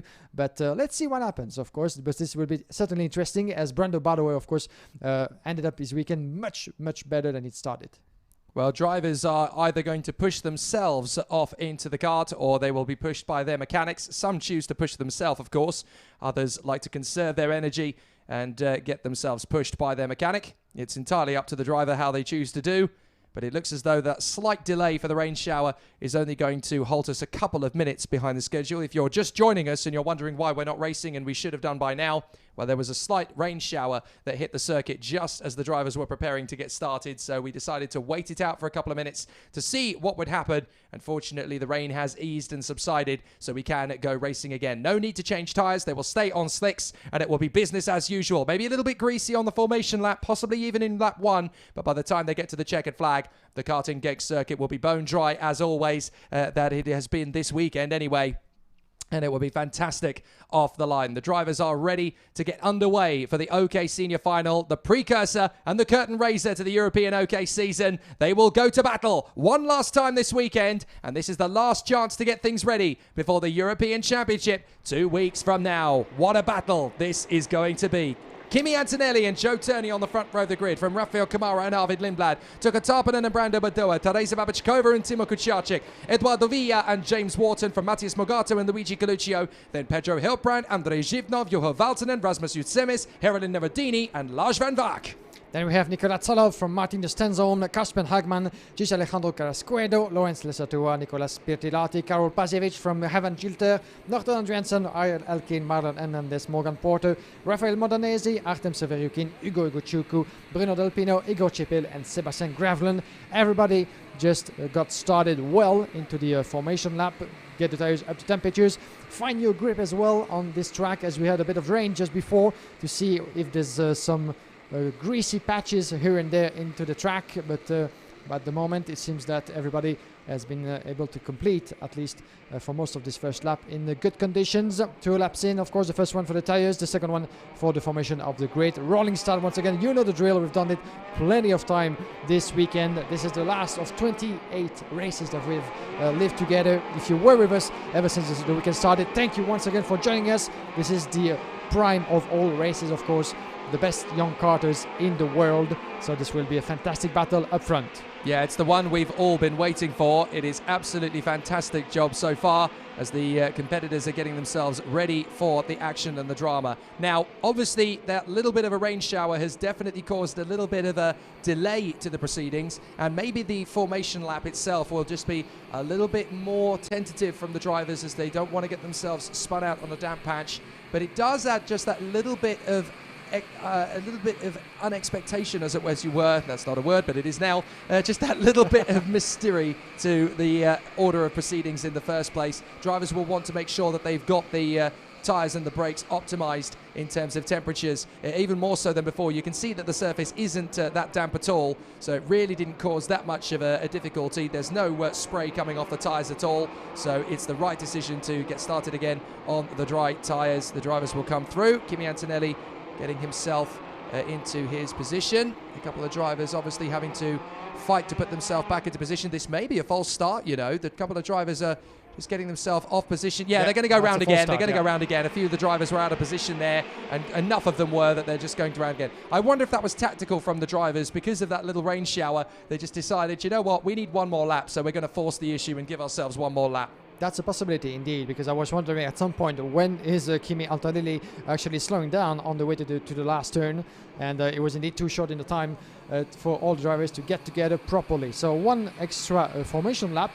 and another opportunity for them to check the patches, check the grip, and you can see them waving, getting the tires up to temperatures, and actually I was surprised how much waving Kimi Antonelli kept on doing on the way to the last turn before landing himself up. But this time around, this should be business done, of course, for the top drivers of the OK class. Yeah, interestingly, just looking at the commentary box window, there are a few more spots of rain coming. It's not as heavy as it was, but it's just intermittent. So that could be psychological rain, as they call it, for the drivers in the opening couple of laps. We'll see if it makes any difference at all as they come through. A damp start, potential rain in the air, But the drivers are now coming to the starting grid. Are we going to get a start for the final? Down to the grid. Yes, we're racing. Here we go. Kimi Antonelli into the first corner. Rafael Kamara coming sideways. Joe Turney coming side by side with him. There was a little bit of contact, but they just about get away with that one. And so it's Antonelli, Kamara driving right round the outside. Can he hold it? Yes, he can. Rafael Kamara goes right round the outside of Antonelli. What a move for the lead. And he just did it again, run the outside this time in the first sector, not in the last one. But what a move it was, and already a couple of meters built by Rafael Kamara. He is on a fantastic charge. That gives him confidence, of course, to make such a move stick actually in front of Antonelli. In a bit of a trouble with Joe Turney up in third, already putting the pressure on the young Italian, looking over his shoulder. Turney is going to go for the move, certainly. He's on a good pace in this opening lap. And watch out behind, because Arvid Lindblad is really pressuring as well, as we have enough for the back. But let's wait for the last corner. Turney is going to go around the inside. Yes, he does. And it's a bit of a push from Antonelli. Quite involuntary, I'm sure. But Turney, as a result, moving up a position into second. Antonelli in third, and not quite able to fight back into turn number one, as all doors were shut. And Arvid Lindblad might actually take advantage of that position, and that little delay in Antonelli's fighting back. But in the meantime, that's Kamara, who's on a good business here. 1 second already at the end of the opening lap. What a move. Absolutely blown away. All of us are by that one. Amazing overtaking move. It's so rare to see someone piling around the outside through 2 and 3 to take the lead. That is incredible bravery and great determination and sure self-belief from Rafael Kamara. He just knew that the tyres were going to bite, and he decided, right, there's only one way to beat these guys. I've got to go for it. I've just got to put my foot down and hope. And he was right. It worked out beautifully. Now, the driver that went off on the opening lap was Lars van Vark. He has recovered and rejoins the circuit dead last, as Nikola Solov gets a move on the inside on the final bend, I do believe, on Teresa Babachkova to move up into 11th place. Hiltbrand gets the move as well on Brando Badoa to move up into 8th position. So some good moves already, as Tarpanen now tucks in behind Arvid Lindblad. They're all chasing after Antonelli, but it's Kamara, Turney, Antonelli, Lindblad and Tarpanen. I wonder if we're witnessing the start of a signature move for Rafael Kamara, because there's twice that he has done this fantastic round the outside overtaking maneuver throughout the course of the same weekend. But we'll see about that later. In the meantime, he doesn't need to watch over his shoulder, keep on going, and the battle for second is raging, because Turney is ahead of Antonelli for just a couple of tenths. But watch out for Lindblad and Tarpanen. Further back, as we had Eduardo Villa, good start as well, with 3 places gained for the young Italian in front of Matheus Morgato, Hilbrand, and Badoer, and Jutsimi's running at the top 10. Badoer still in top 10 at some point. Remember that he has already tired some sort of tire set from the pre-final, so let's watch out for him and the pace that he will be able to pull out. Eduardo Villa is doing a beautiful job in P6 at the moment, as he holds himself neatly in position. A big slide there as Rasmus Jutsimis shuts the door on Badoa and Solov. So Jutsimis gets himself into the top 10.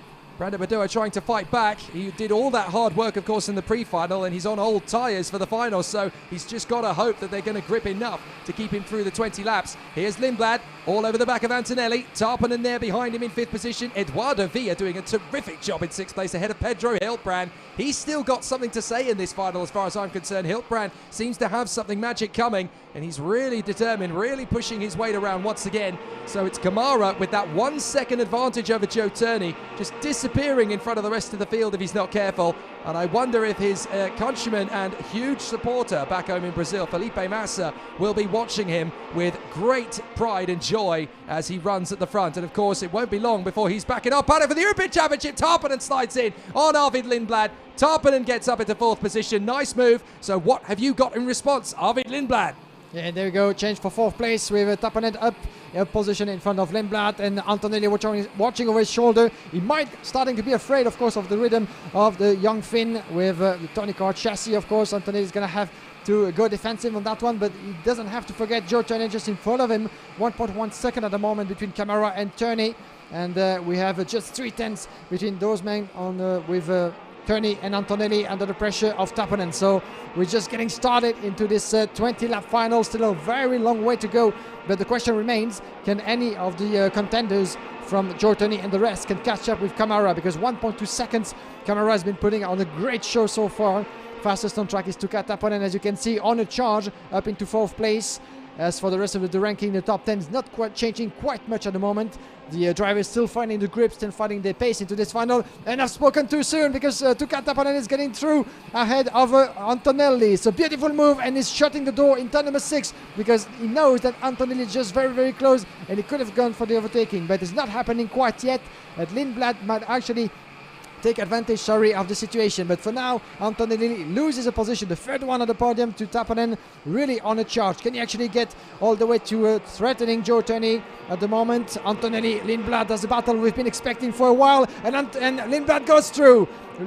Lindblad goes for the attack and move a position, and Antonelli seems to be in a bit of a trouble at some point. Well, we certainly thought we were going to see Lindblad versus Antonelli, and we are, but we didn't think it was going to be for 4th position, if we were brutally honest. We thought it was going to be these two dueling for the win, but Rafael Kamara, Joe Turney and Tuka Tarpanen are in front of the pair of them, and now lining them up for 6th position, it's the ex-world champion, the man of 2016, Pedro Hiltbrand, is on their tail, and if anyone's never going to back down from a fight, it's Pedro Hiltbrand. So you better watch your backs, boys, because Hiltbrand is on the charge. Yeah, indeed, good performance. Hiltbrand, who, as you said, stayed a little bit in the shadow throughout the weekend, but now is his time to shine as he moved from team to another, of course, as he used to be competing with Tony Card for the past few months. Now he's driving a Leclerc chassis with the Lennox Racing team and the Birelard family, so quite a big change for Pedro Hiltbrand.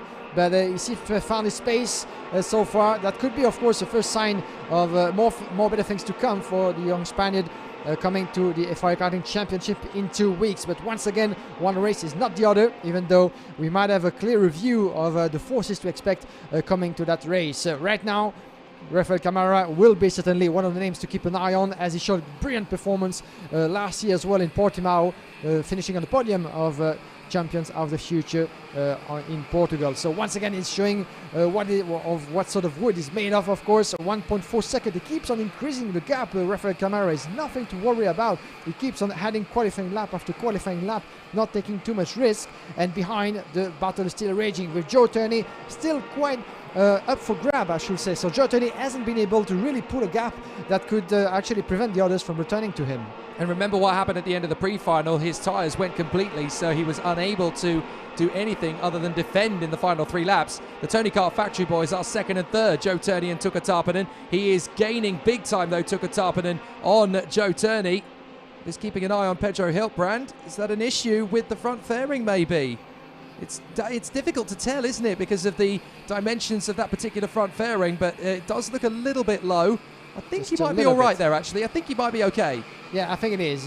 By the look of the Birelard chassis. It's so hard to tell. The thing is, we need a sensor, don't we? We need a sensor up here in the commentary box. By the way, this guy's got a loose front fairing. We're kind of guessing as we go, and it's very hard to tell from one kart to the next because some are done a certain way, and there are all sorts of stories about who's got their fairing set up a certain way, whatever. It doesn't really make any bearing on the finishes of the race until they come back into the pit lane. Rafael Kamara, Joe Turney, Tuka Tarpanen, Arvid Lindblad in 4th position, Antonelli, Hiltbrand and Morgato, with Eduardo Villa still running in 8th position in front of Nikola Tsoloff and Rasmus Utimis. But this is a good run from Antonelli, getting himself back up to speed again, trying to get back on terms with Arvid Lindblad. He doesn't want to fall too far behind him. But interesting, isn't it, that little patch of rain at the start? It's changed everything in terms of the dynamics of this race. And now Tarpanen is giving his teammate plenty of pressure. So the Tony Kart twins, what are they going to do? Are they going to work together? Or is Tarpanen going to play rebel and just go straight up the inside of his British teammate? This will be interesting. That's going to be good indeed. And Tarpanen is really much on a good pace over there. Let's have a look at the gaps. 52.6 for Turney and 52.5 on the previous lap. And we have 2 drivers out, the 237 and 221, I'm afraid. We have Karol Pasievic and Rafael Mondondese who went together somewhere on the track. This is turn number 5 as the drivers are making their way towards the direction. So the marshals on track already doing their job, removing the kart on turn number 5 just before the motorway straight. You're going to see him just in a second as the battle between the Tony Kart teammates is still raging as much as this one between Arvid Lindblad and Antonelli.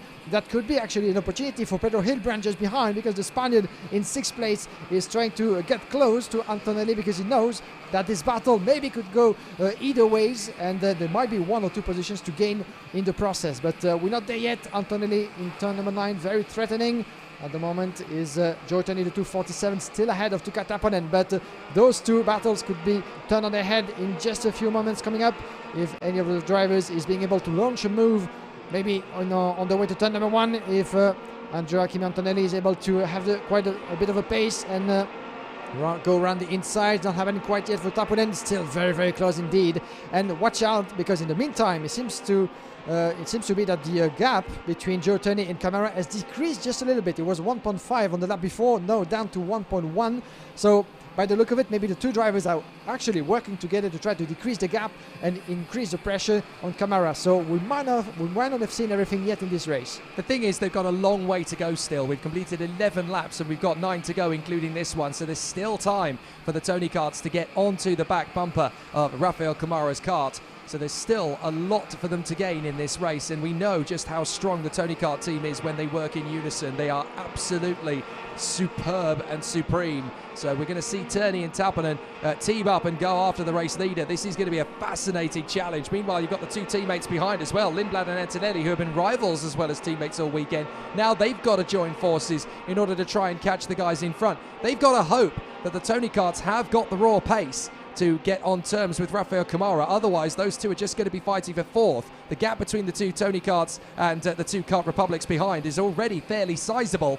So there's not going to be much of a chance on raw speed to catch up to the Tony karts. They've just got to work together, hope that the 3 karts in front reunite, and then they start to banter with each other, because otherwise Lindblad and Antonelli are going to be off the podium. There's no two ways about it. Definitely, and let's not forget that Tony Kart ended 2020 on a very high with the top 3 finish positions in the World Championship, with the title going to Callum Bradshaw. So always, of course, forced to be reckoned with Tony Kart, and once again it's showing the potential for the races to come. Joe Turney, Taponen split by just nothing, really driving together, trying to decrease the gap. Is slightly decreasing, but not quite enough yet to be threatening Ralph Camara, who's doing his job. 52.7 for Camara, 52.7 and 7 as well. So the top 3 drivers at the moment really lapping within the same times. That gives us, of course, a sign of the potential of each. So this will be very difficult for the Tony Kart teammates to try to put the pressure on Camara. In the meantime, Antonelli in 4th is still keeping Lindblad at bay in 5th position. So at the moment, still very much a waiting part of this race, isn't it? As we're getting near the checkered flag, but not quite yet for any other moves to come. But at the moment, still they keep on observing each other. They keep on, feeling what kind of moment, what kind of timing would be right. And of course, this will come very, very quickly. The need for any of those moves to be made. And Evan Giltier, in the meantime, warning flag for the young Frenchman, unfortunately. So we're getting near the later stages of this race. At the moment, Turney still being able to take Taponen with him, and still 1 second between the two and Camara. Yeah, interesting change of dynamic at the Tony Kart Racing team, of course, over the last few years, because we had Lorenzo Travasanuto with them at the start of last season, and it was all looking rosy with Travasanuto and Hiltbrand there alongside Joe Turney. Then Bradshaw replaced Travasanuto mid-season. They had that triumvirate on the podium. In the off-season, Bradshaw is no longer there. Hiltbrand is no longer there. They needed something to really push them forward. Joe Turney has always been the reliable force within that squad, but now Taponen has stepped up to the seniors, and he is absolutely lightning. He was so good in juniors when he had his day, and now he is getting back to that in the senior category. He could win the whole European Championship this year, Tuukka Taponen. He has that mentality, he has that strength and self-belief, that inner determination, and he is so fiery. It's been a long time since we've seen a Finn with his motivation and determination come through the world of karting in quite the same way. He has similarities to Juho Valtonen, but he just has that extra little killer instinct where he goes for moves that people just don't believe can make it work, and he often does. He's got that a massive amount of self-belief that just drives a competitor forward, and now he's up in the senior team. He can learn so much from Joe Turney, but he can really push him as well. That's what's going to make this team so strong in 2021. Let's not forget that there's something with Finnish drivers and Tony Kart, isn't it? Because we don't have to forget that Tuukka Taponen, of course, has been receiving the coaching and the advices from one of the great Finns of Tony Kart, of course, Simo Puhaka, who's been absolutely topping the charts in KZ and gearbox classes over the past few years with the Tony Kart factory. So there's a bit of momentum indeed for Taponen, and I think we're just getting started. We're just getting started to see the best out of this young Finn. At the moment, he just stays behind Joe Turney, but something needs to be made, because at the same time you can see Antonelli and Lindblad getting closer and closer, with just 7/10 of a second between Tappanen and the young Italian, who still keeps Lindblad just behind him. So Lindblad hasn't been able quite yet to find the gap that he needs to get ahead, but we might have actually a 4-driver tussle for what could be potentially a second place, and any of those 4 can grab actually that second place coming to the end of this race. And in the meantime, 1.2 seconds, Rafael Camara has been extending his gap for the past few minutes right now. He keeps on controlling the race, as you can see. The gap still up to 1.3 seconds. And now there goes Tappanen. This comes a change. Tappanen had enough certainly of staying behind. Joe Turney just went for the move up to second place. And now he might be starting a charge. But is it too late, or does he still have time to do so? I don't think he's got time to catch Camara, but he saw the writing on the wall. He realised that Antonelli and Lindblad were closing in and thought, you know what, if I let these guys get close to me, I'm going to finish in 5th position. I don't want to finish in 5th position. If I can't have the win, I'll have to settle for 2nd. So he makes the lunge on Joe Turney. But the question is, Joe Turney may want to be the leading Tony Kart to come home across the line. It isn't a team game, you've got to remember. Yes, they're in the same awning, but every driver races for themselves at this level in karting. So Turney will want to start his campaign on a high as well. And as they come off the final corner, there are 2 laps to go, and Rafael Chavez Camara leads the race, as he has done since turn 3 on the first lap. And now Tappanen a little hesitant. That's enough for a hesitation, and Lindblad gets through on Antonelli. Whoa. Antonelli reacted to Turney's hesitation, and that's enough for Lindblad. He takes the place instead.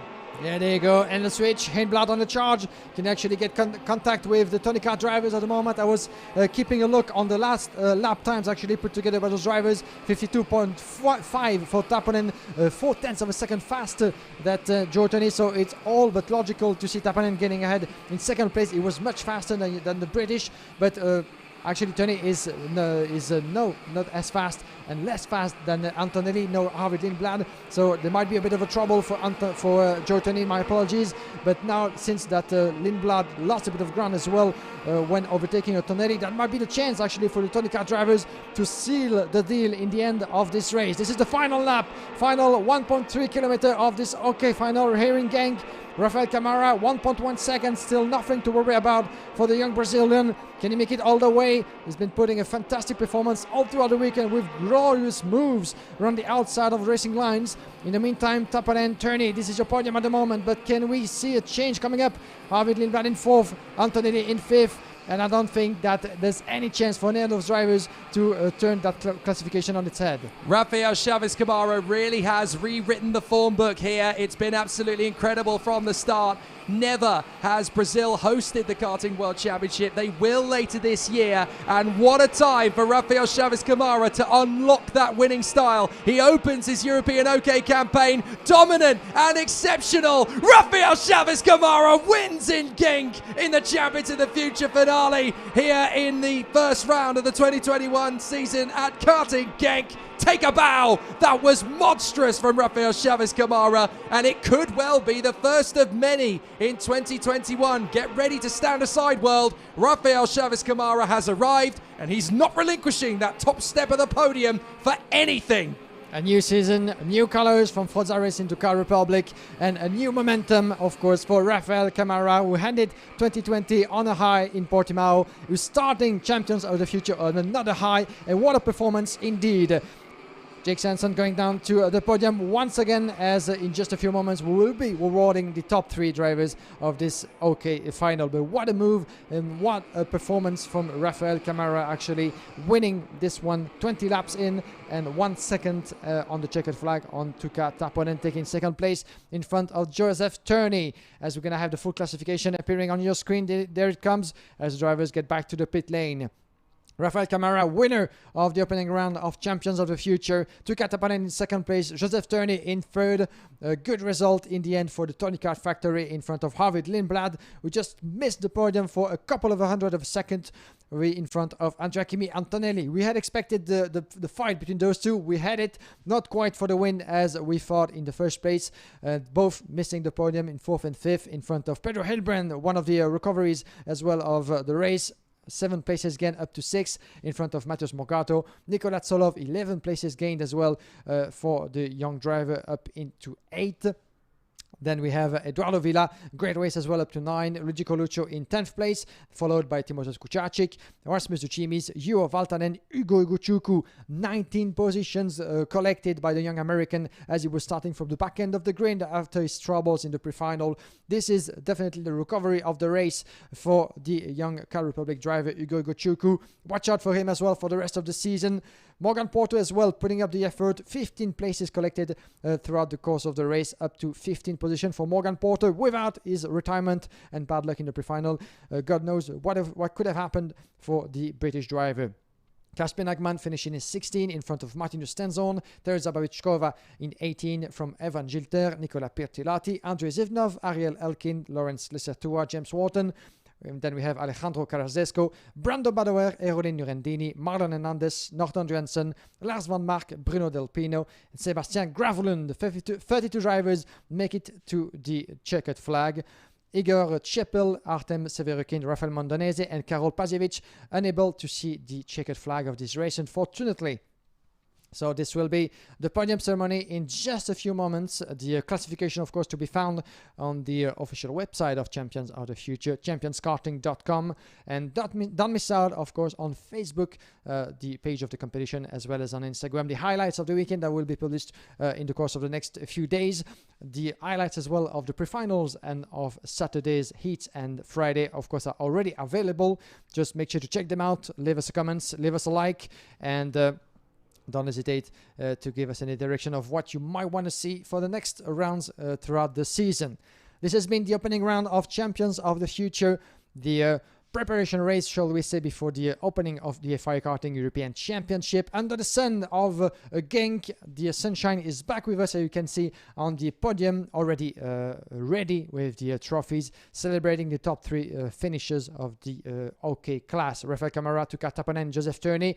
That's the classification on track, as we expect in the drivers that have been picked up into the Parc Fermé.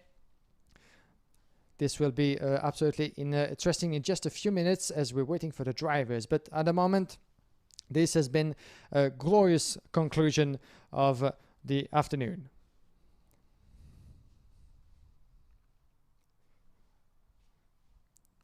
So we're waiting for confirmation of the general classification in the top 3 as the podium ceremony is about to begin here in Genk. That gives me the opportunity to thank once again everybody involved into the making of this competition. Of course, the promoter and the entire team of the RGMMC group. Of course, we've been working tirelessly over the past few months to get the season prepared and get the season going again. Of course, after 2020, a season, of course, with the context that we all know of, that has been quite difficult as well. Drivers on their way to the podium. That's the good news, as James Geidel has been going to the Parc Fermé to pick up the top 3 drivers, making their way to the podium as we're about to start the ceremony. So once again, a big thank you to everybody, the marshals as well on track, all the officials that have been putting the work, of course, all throughout the weekend. Without marshals on track, without your time and dedication and passion, there would not be any racing and any karting. So once again, a big thank to everybody involved into the making of this great competition. Once again, thank you to the GKS and Lemens family, of course, running the international karting of Genk. So all those parties have been involved into the making of Champions of the Future. We'll find you back in just 2 weeks' time for the opening round of the FI Karting European Championship. We expect actually in 2 weeks' time up to 200 drivers, and most of them that you have seen competing this weekend with the continuation of the competition. This is the top of the top, of course. The OK and the junior class will be back in 2 weeks' time. Then we'll have a full season, of course, ahead of us for the FI Karting Championship, as well with the gearbox categories, KZ, KZ2, and the FI Karting Academy Trophy, of course. RGMMC Champions of the Future will be back, of course, for more rounds.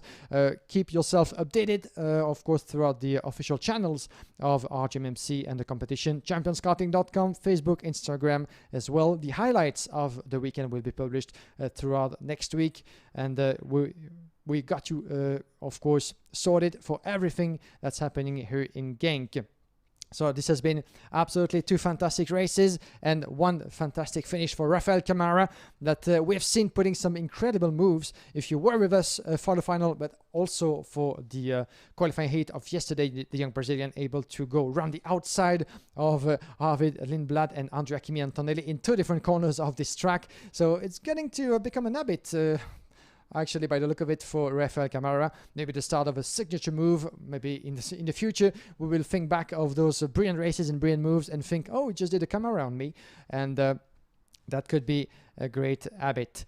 As we're waiting for the team managers of the team winning, of course, at the end of this race. Just a couple of minutes of patience before the start of the podium ceremony. Top 3 winners, as we are waiting, of course, for the representative of Car Republic. That has been absolutely fantastic this weekend. But the Tony Kart factory putting the effort and the pace as well. It was brilliant to see between Tukat Tappanen stepping up to OK Senior this season, and really also demonstrating a fantastic pace with Joe Turney by his side as well on the podium. Those 2 actually kept on working together for the most of the race. It was interesting to see, and we were dying to see if throughout the continuation of this final both were able to make contact with Rafael Camara. It would have been great, of course, to have a 3-driver battle until the end of the race. It didn't happen, as Camara actually kept holding his position, kept the pace, and brilliantly made it to the checkered flag, as we're going to have Kai Relartz as a representative of Car Republic.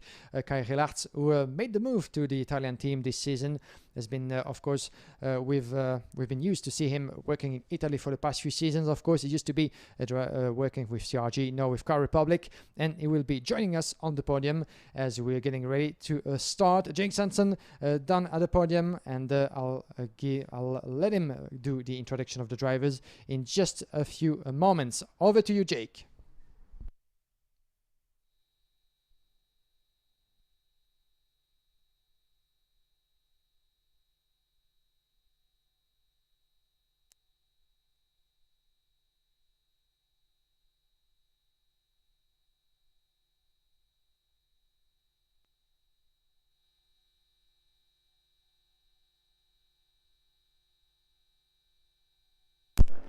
And in second position for Finland, Tuukka Tappanen. But your race winner for Brazil, Rafael Chavez Camara.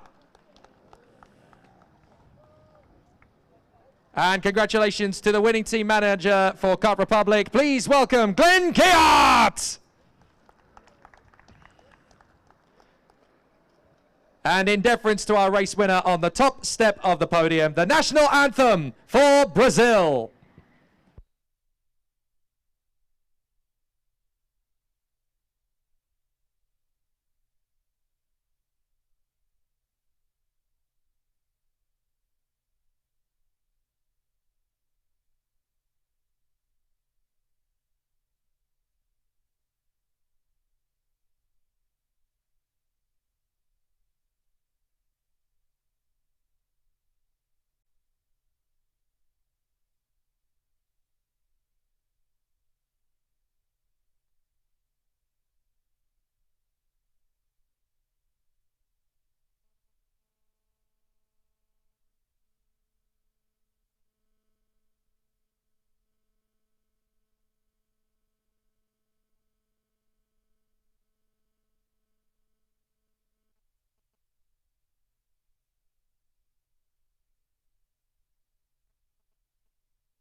Congratulations to our drivers on the podium. In third position for the United Kingdom, Joe Turney.